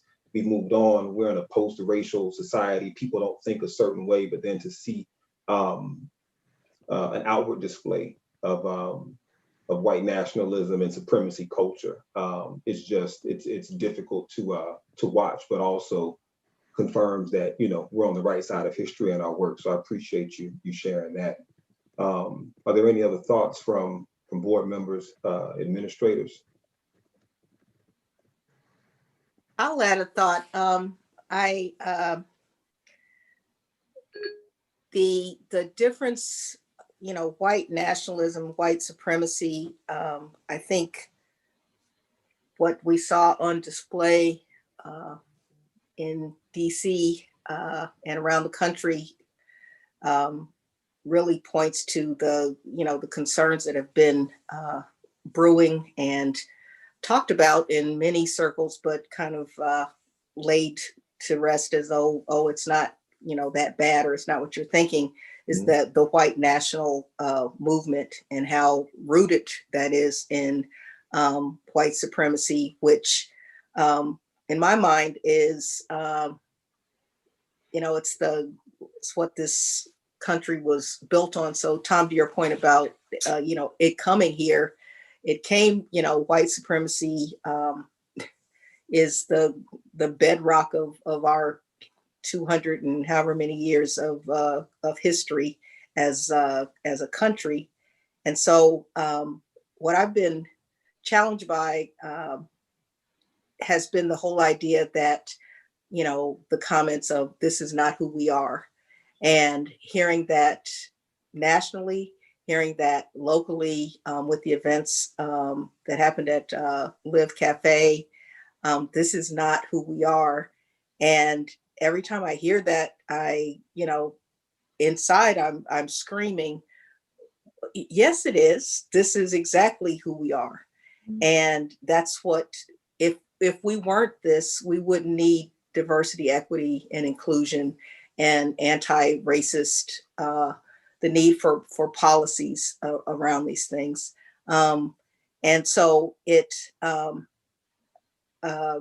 think it was, as much as it was shocking to a lot of people to see what happened, particularly nationally, and then to see that the face that's been ascribed, particularly by white America, to white nationalism was one of, poor white people, uneducated. And it's never been that. I mean, it has never been that. So seeing the vast array of college educated, experienced, Olympic medal having police, former veterans, et cetera, men, women that comprise that group, it felt like a veil was lifted for some. But there's to Dr. Pruitt-Adams and to Gina's point, the whole idea of the shock. I keep thinking about the fact that the members of Congress and women governors across the country that have been, had death threats over the last 4 years. And it took this to have a national conversation of shock and awe, and not that it is, who knows, I mean, we'll see what happens nationally, but I know locally it's that same feeling that the experience of white supremacy in Oak Park is something that our students, and as a board member, I'm really have been struggling with how we make sure that we're letting them know that this is not okay, that we're working to make things better, and it's more than words, and that they need to see it and feel it, from walking on the streets to being on our campus. Because, you know, the microaggressions to the outright violence are all traumatizing and have to be believed. And it's not always by the people that we want to classify as ignorant and uneducated. It's people in positions of power. And that's why it is so frightening. And why we have to be honest about, you know, it might be our neighbors. And what do we do about that? It's not people, you know, that are scary and far away that we can demonize. It might be our neighbors. So how do we address that? How do we really talk about living in a community where these ideas and volatile and dangerous positions are held by people with power? And I think that's what our defining any community in terms of, you know, coming together and respecting differences and having representation.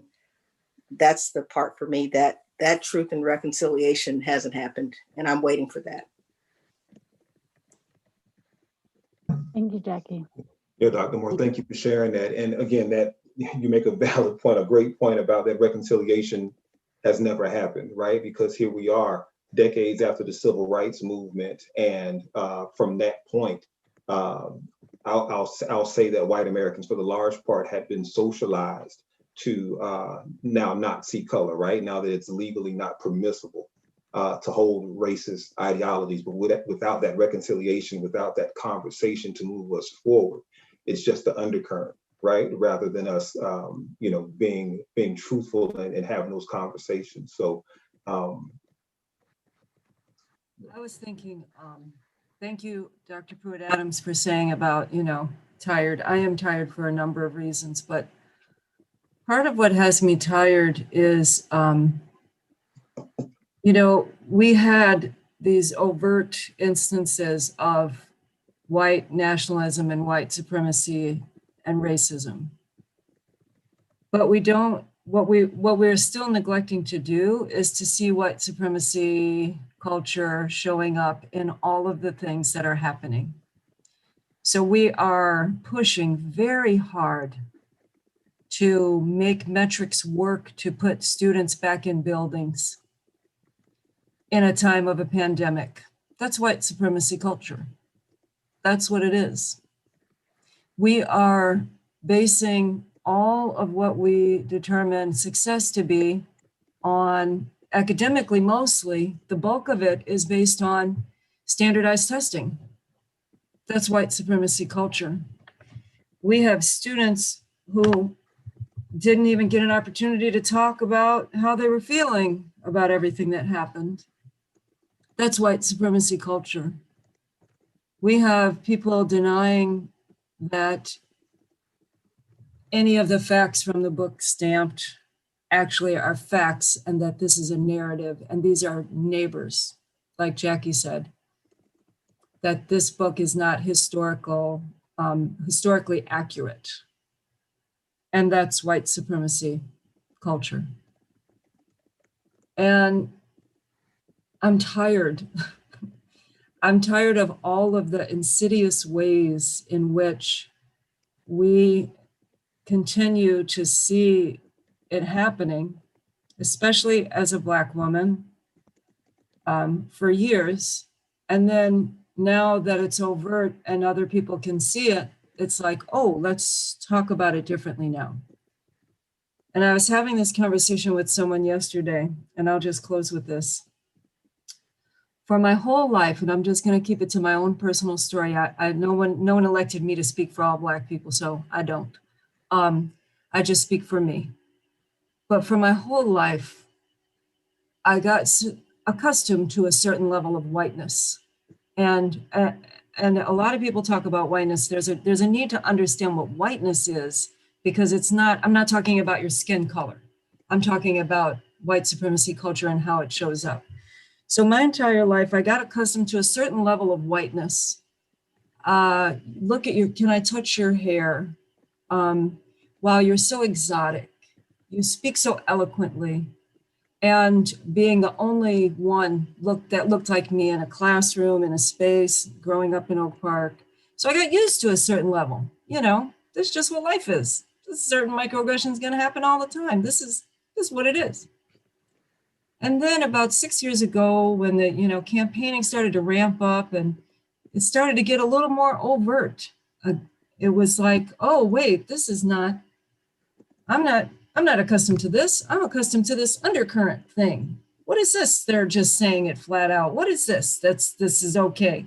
What is this to tell people to go back to their country? What is this?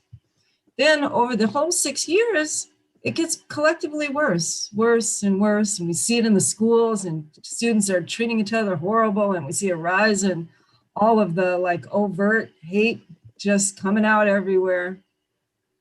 And now we have these incidents happen in our community again. They've been happening, but then nationally, and now this is a whole new level now. So I've had this undercurrent I had to be used to. I started getting, okay, there's more now. And now there's a whole new level to get accustomed to. Now, what levels of fear do we need to live in? And then how do we reevaluate a school, an educational system that was not built for Black and brown kids? And how do we make shifts to it? And how do we get the people in those systems to recognize students as human beings? So I'm tired because my whole system is having to recalibrate to a new level of what white supremacy culture means. It's having to recalibrate to a new level of what the onslaught of hate feels like on a daily basis. I'm having to recalibrate to that trauma. And the book I would love to recommend, if anyone wanted to read it, would be My Grandmother's Hands by Resma Menachem about racialized trauma and the genetic and how it genetically, white body trauma, Black body trauma, police body trauma, and what's going to be required for us to heal that. Because at this point, folks are my experience of people right now is everyone's trying to this happened, now what do we do? Well, we've been asking you to do something for a very long time. And so while I'm recalibrating to what this feels like, I'm just going to need you to figure out what you need to do for it. I'm going to really need for all of my dear, wonderful, fabulous, amazing white ally friends to say, this is what I'm going to do. And it's going to require being different, looking at all of the insidious ways that this system is harming Black and brown students specifically, because, I'm always very concerned about our students. So it's not a one thing. It's like a onslaught of things. And I'm tired. So and as I read Stamped for the first time and read it again and listened to the audio again, and every time I listen to it, the ideology is the thing that we're battling. And the ideology of putting people in buildings versus being more concerned about academic growth than ensuring that they live is, that's hard. That's breaking my heart. And that's what it is for me. So I'm doing the best I can. That's what I can say. And the book, I'm glad that we're reading it. And I want to thank you all for participating in it. I hope that people internalize it. I hope that there's some level of internalization and thought behind how much deeper do I need to go? Because it's going to require a whole lot deeper, and it's going to not have to be people that look like me that do all that deep work. Thank you. I just want to piggyback on that for a second, because I've shared this with a few people. I don't know if I've shared it with the board, and it speaks to a bit of I think the dissonance that we're talking about in terms of how white supremacy culture shows up. And in terms of even the school issue, there was a study done by the Mott Children's Hospital, and it's their national poll on children's health. And when they ask parents what their top 10 child health concerns are, and if you break it out by race, for white and Hispanic parents, the number one health concern was overuse of social media. And their second for both groups was bullying, cyberbullying. For Black parents, the top health concern was racism, and the second one was COVID. And so even as we're having these conversations about, I think that it shows the disparate nature of even how we construct our conversations or talk about what is needed, or, what do our students need? And that to me is such a glaring, difference. And, racism is number 6 for the Hispanic parents that were surveyed.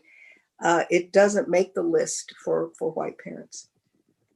So I see things like that, and that is why I think that there's a need for so many voices that perhaps aren't in the room when we're making decisions about what people need.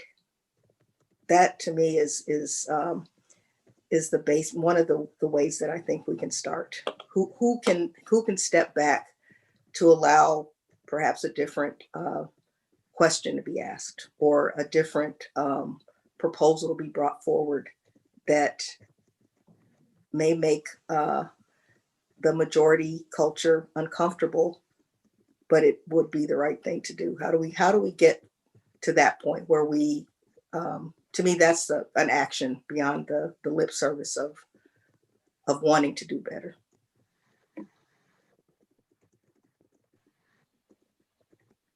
Thank you for Thank sharing. you, Jackie. Yeah. Jackie and Gina, thank you both for that. I didn't say anything earlier because I don't feel ready to talk about it yet. I have a lot to digest and a lot to think about, because I grew up in a certain world with certain biases and a certain framework to that, and it did pretty well for me. I thought I could lead pretty well, and I always have known that this undercurrent exists, and I have always tried to speak out against it, but I did not understand the magnitude of this issue and how it affects everybody. And what I don't know now, and where I personally am struggling, is if I am going to lead going forward, what does that look like? What does it look like for a white male to do that? How do I lead everybody? Not people like me exclusively, and not just Black and brown people. How do I lead everybody? And how do I even step into that? I don't know. That's going to take a lot of work for me. So I've just chosen at this point to try to listen and learn and figure that out. So that's all I want to add. All right. Thank you, Craig.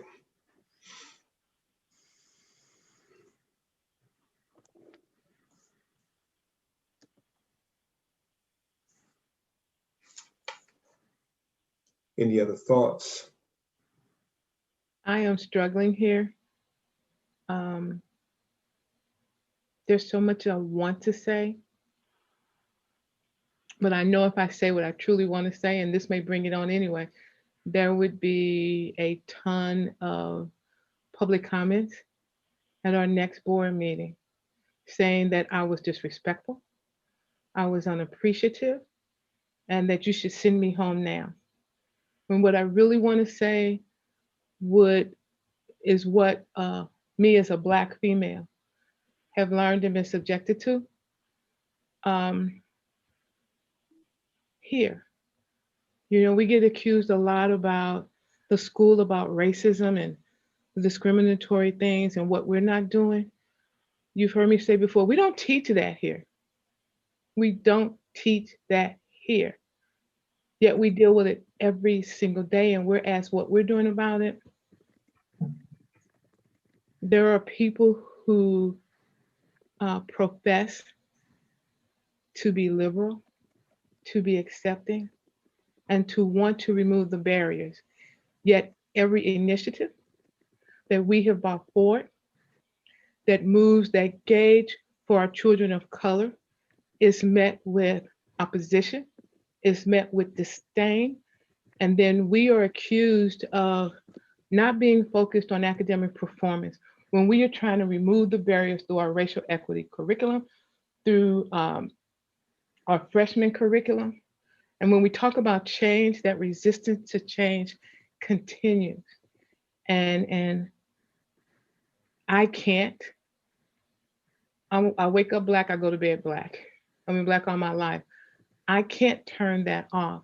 And wanting what is best for our children of color and our staff of color has been a journey that has been met with opposition all along the way.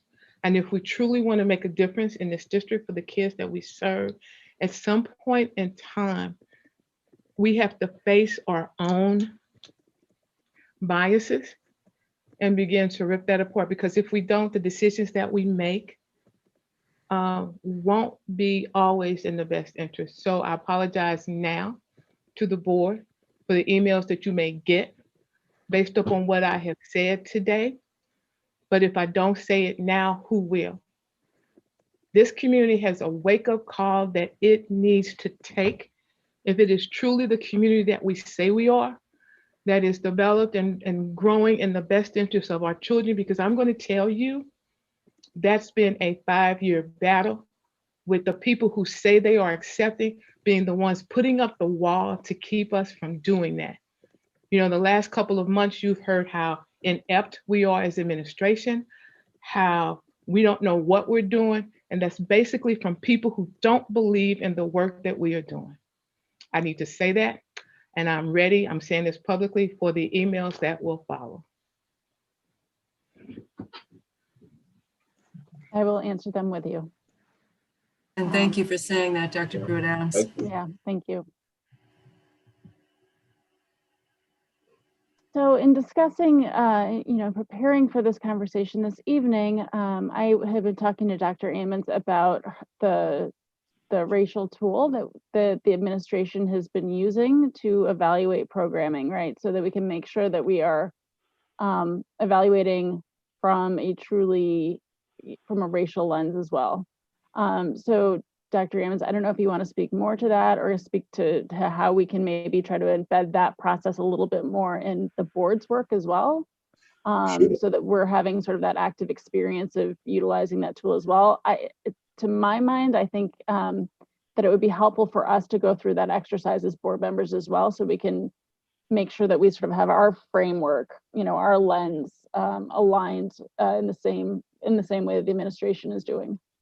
Sure, yeah, and it starts at the top, right? I mean, we're utilizing the tool in various areas in program eval, looking at different initiatives or different updates to various policies, right? But when we think about board policy, we have to think about how are our actions and our thinking impacting our educational system or the policies that we're putting together, contributing to racial disparity, right? And the use of that tool as a board in policy review, policy development is critical in the work. So this is something that has to be used, across the district. And there's certainly an opportunity for the board and administration to sit down and really flesh out, how we can use this tool to look at our policies and realize how our policies impact our students, in particular our students of color.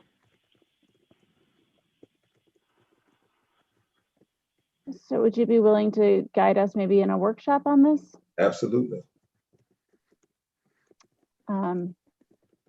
And I don't want to forestall or shorten anyone who might have anything that they want to say, but I would note our next item is future agenda items, and that's something that I would like to put on as a future agenda item.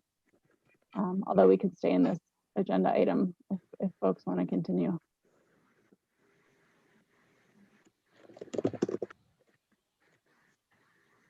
I don't know what this is. Maybe it's on the same topic. But I'm struck by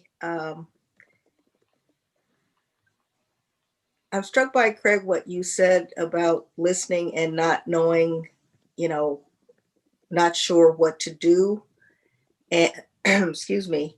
And it's just being juxtaposed with the work that we're doing as a board and talking about our need for action.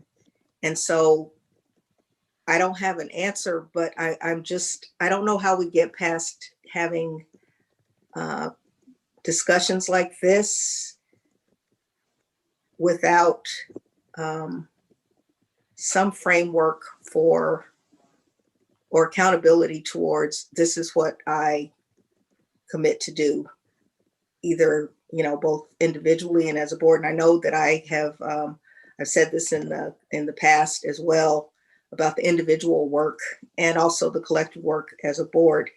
And this is not directed at you, Craig. It just what you said just kind of brought it up for me because we have had these conversations before as a board, even prior to your time on the board. So it's not directed at you, but it's directed at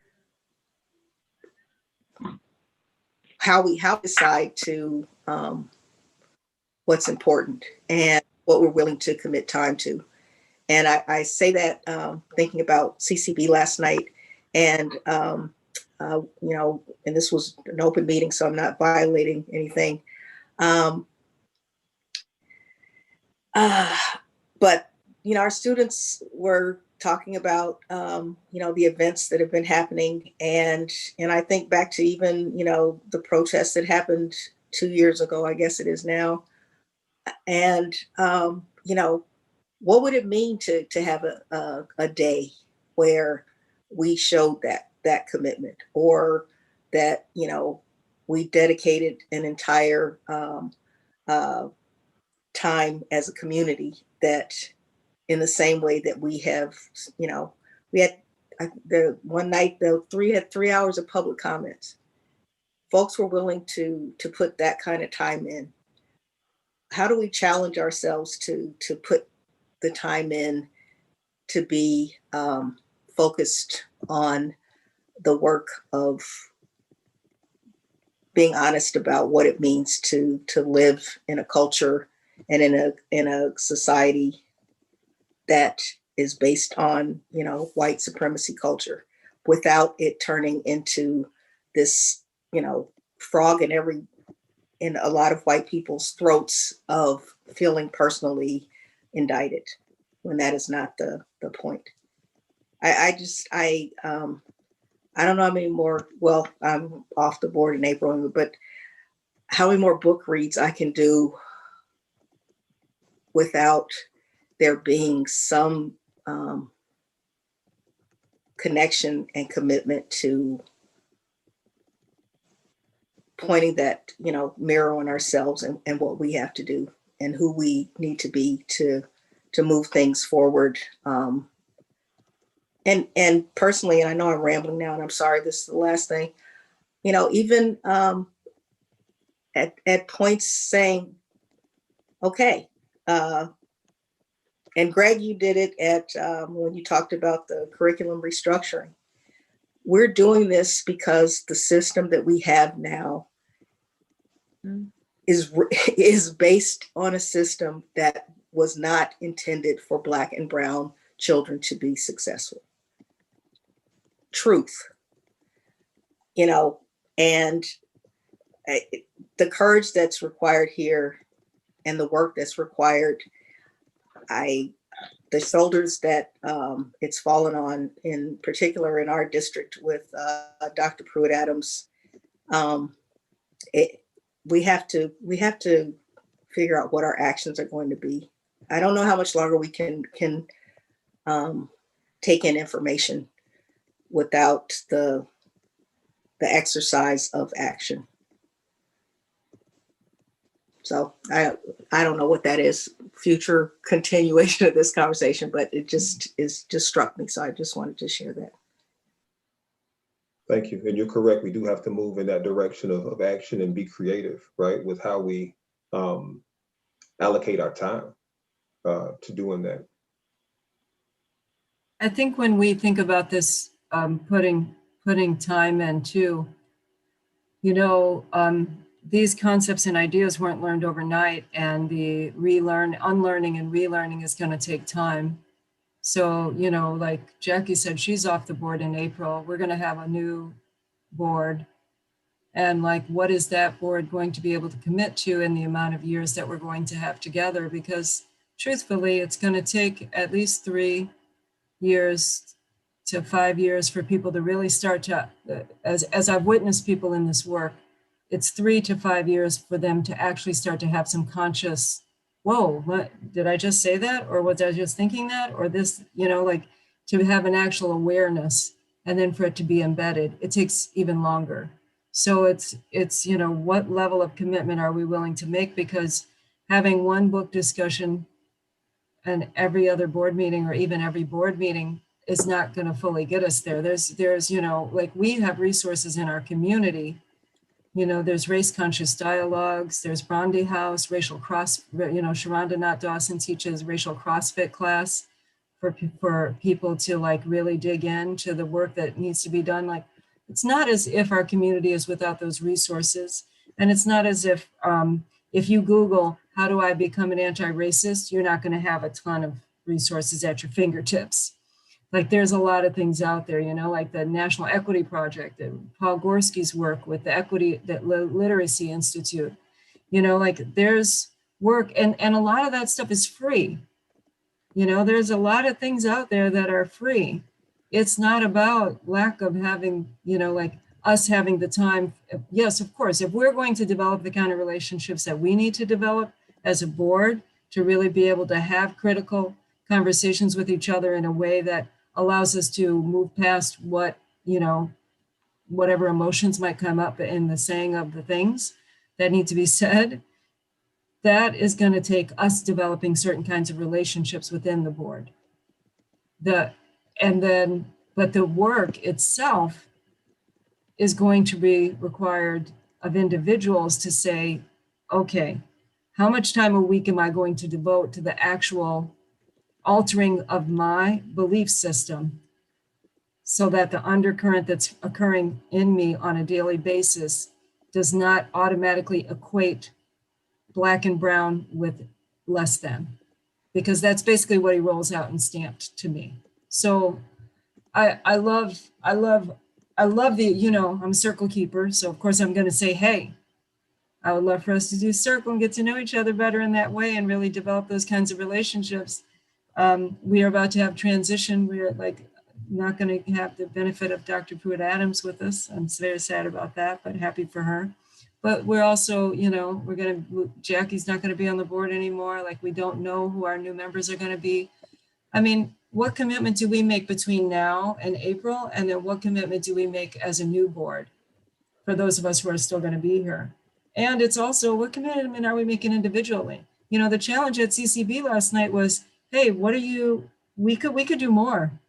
Like as a committee, we could be doing more. Like we could have had a meeting to get together to talk about like what happened on the 6th, or, you know, just all of these things. Like, so there's such an individual accountability that's required in this work that contributes to the tiredness that I feel, right? Because I do the work all the time, every day, everywhere. There's not a space where I'm not educating people, not a space. I try hard. I tried hard to go away for 6 days and couldn't happen because things kept happening that people had to keep reaching out to me for. So like, I just think, let us individually make our determination. And then as a board, we've made a commitment to this work. How much are we actually going to really put into it? And let's go for it. Why couldn't we be the first board that actually sits down and does something like that with the leadership of the union involved in a conversation about what needs to be said. Why couldn't we be one of the first organizations to, like, one of the first school districts to really say, we actually want to do it differently and we're going to do it differently. And that's going to require us having conversations differently, learning together, growing together, valuing everybody equally, understanding what it means to work as a collective. I feel like I've talked tonight, but you guys know where I am on this, and I can't help myself. So I would love it. I welcome it. I'm willing to put in time, because guess what? That's all I got is time. That's all I do is educate people on this. This is what this is what I get for all day, every day. Specifically, those who our kids' experience can be different. And that's what has to happen. The experience of our Black and brown students has got to be different in the buildings that they're in. Their educational experiences have got to be different. And by doing that, it makes the white students' experiences different too, which actually, like Rashida Graham-Washington says is so well, like the idea that just because we show up, that's like taking something away, like not considering how much value the Black and brown students bring when they come into the space, right? So there's just a lot of different things, and I'm all for it. Let's go. Thank you, Gina. I would love to talk to you further about that. We can do it probably outside a board meeting, but I would love to hear your thoughts on how to do that as a board more.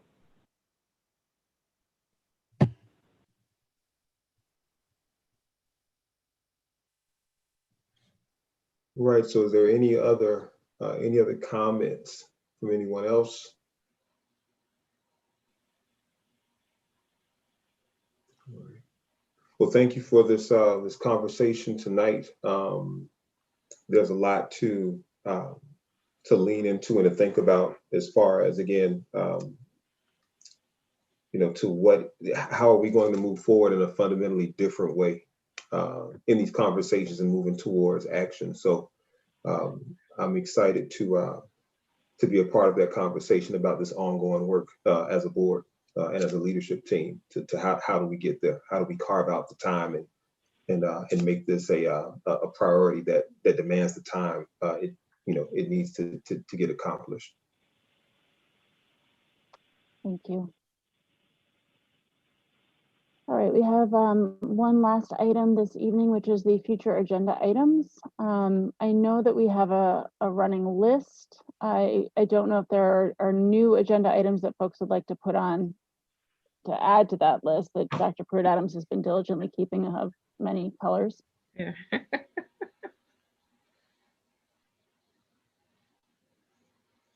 So as I said earlier, I'd like to add having a workshop on the racial equity tool so that we can better understand it as a board and perhaps apply it as a board to the work that we do as well.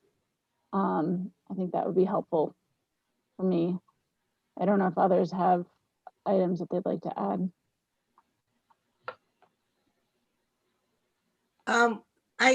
In terms of that, if there's a precursor to that, I would appreciate the conversation that was alluded to by, all the stakeholders, our students, our families, our, our teachers, as well as, administration and board, just in talking about what we even mean by what it looks like to be the school district that, our racial equity policy states.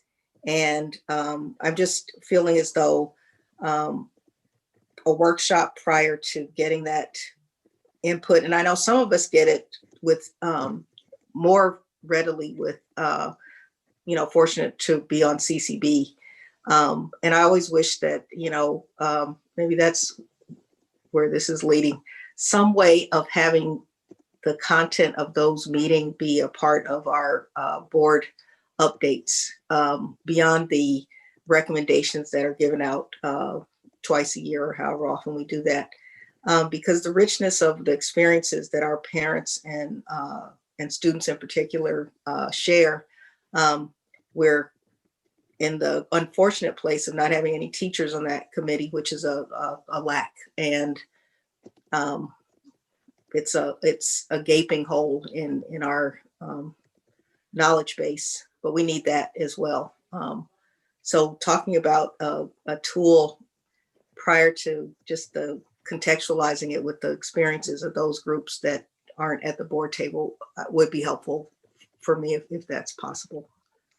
I'm not quite sure what it looks like, but it feels like the precursor to talking about, the other piece. Sure. So Jackie, what you're suggesting, is it, because I heard, I think, a couple of things. One was possibly reporting out about CCB as part of our board meetings. But I'm also wondering if there's another sort of community-based piece where we did something as a board that had more interface with the community, like maybe a town hall or something like that. Is that what you're suggesting, or am I misunderstanding? I don't know what the form is. But whatever it is, it's where we're able to listen, and our students. It's so hard to continue to hear them ask, well, when will we see that? When will I feel all the things, I could talk about, the board has passed a racial equity policy and we're working on restructuring detracking and restructuring curriculum. And, students that are currently at the school, as we talked about, like courageous conversations, and all of our teachers and staff have been through, certain trainings or our restorative practices work, there's a disconnect, and it's palpable when you talk to students and families that there is a difference between our policy and experiences. And I just don't want us to, I don't want it to feel as though we're understanding something by looking at, for example, the racial equity tool without having the context of, are we missing something? Are we even on the right track? And I wonder sometimes, because some of the things that we are feeling that we're making progress on, it hurts when students are saying, wait, what? That's, and having, however many years of, from a 2007 grad to 2016, grads having from the high school, all talking about the same things, and now students continuing that is, it just is hurtful. It hurts.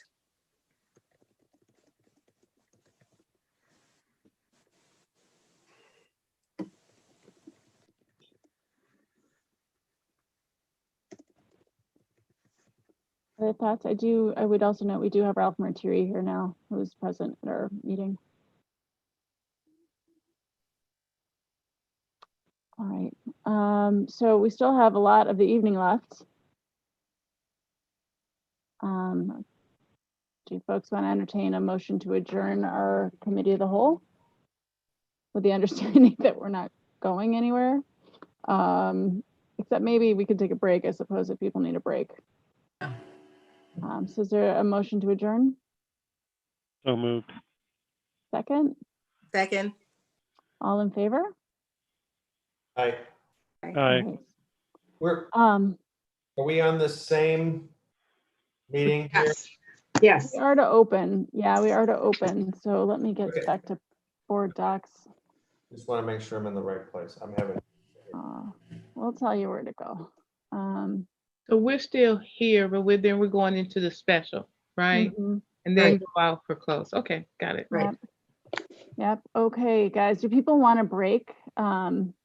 Is now a good time for a break? Do we want to get started and take a break, as closed begins? I don't know if people care one way or the other. Let's get to close and then take a break. Can we do that? Yep, for sure. Okay. Now I gotta find board docs again. All right. So I'd like to call to order the Special Board of Education meeting On January 14, 2021, it is now 8:51 p.m. Our meeting this evening is virtual. As permitted by Governor Pritzker's executive orders of earlier this year, we are convening a remote special board meeting tonight, which immediately follows the committee of the whole. This is being broadcast via Zoom and on our YouTube channel. The state continues to operate under disaster declaration related to the COVID-19 worldwide pandemic. The health department continues to advise the community to practice social distancing, wear face masks, and avoid unnecessary contact with others. Based on the current public health concerns, I, Sarah Spivey, as head of the public body, do believe it is neither practical nor prudent to hold an in-person meeting of the Board of Education tonight. I further believe that it is neither practical nor prudent for the public to be present at the public body's regular meeting location. And we are continuing to hold remote meetings with updated practices to comply with Public Act 101-640, signed by Governor Pritzker on June 12, 2020. Gail, could you please call the roll? Mr. Kofsky, Here. Dr. Moore, Here. Mr. Barron, Here. Mr. Isley, Here. Mr. Martieri, Here. Ms. Harris, Here. and Ms. Dixon-Spivey. Here. I want to note one thing before we start with a closed session motion. I believe we have additional public comments this evening. Those public comments are pertaining to items that are for this meeting, which is why we're not before the committee of the whole meeting. I got an email on this earlier this evening, Yes, like thank an you. hour ago, so that's why I'm saying this. So those additional public comments will be read. However, they are read after closed session. We anticipate closed session will take 45 minutes or an hour is probably my best guess. So I just want to know that for people who might be interested in those public comments and want to come back to see them. We will be on the same Zoom link for open session. So we will begin closed session in a moment here. We go to a separate Zoom link. So if you want to, those at home want to get a bite to eat, come back in 45 minutes or an hour or so. Hopefully we will be coming back around that time to this Zoom link that we're currently on. All right, so I move to enter closed session for the purpose of discussing the appointment, employment, compensation, discipline, performance, or dismissal of specific employees of the district or legal counsel for the district and independent contractors and specific volunteers, including hearing testimony on a complaint lodged against an employee or against legal counsel for the district to determine its validity, and collective negotiating matters between the district and its employees or their representatives, or deliberations concerning salary schedules for one or more classes of employees, litigation when an action against, affecting, or on behalf of the particular public body has been filed and is pending before a court or administrative tribunal, or when the public body finds that an action is probable or imminent, in which case the basis for the finding shall be recorded and entered into the minutes of the closed meeting. Is there a second? Second. Gail, can we please have a roll call vote? And that was Dr. Moore or Ms. Harris? That was Ms. Second. Harris. Thank you for the roll call. Dr. Moore, Yes. Mr. Barron, Yes. Mr. Isley, Yes. Mr. Martieri, Yes. Ms. Harris, Yes. Mr. Kofsky, Yes. and Ms. Dixon-Spivey. Yes. Thank So you. board members, there should be an email for closed session, of course, with the link for you guys. Why don't we reconvene in closed session? It's now 8:55. Why don't we meet each other there at 9? All right. Thank you. Mm-hmm.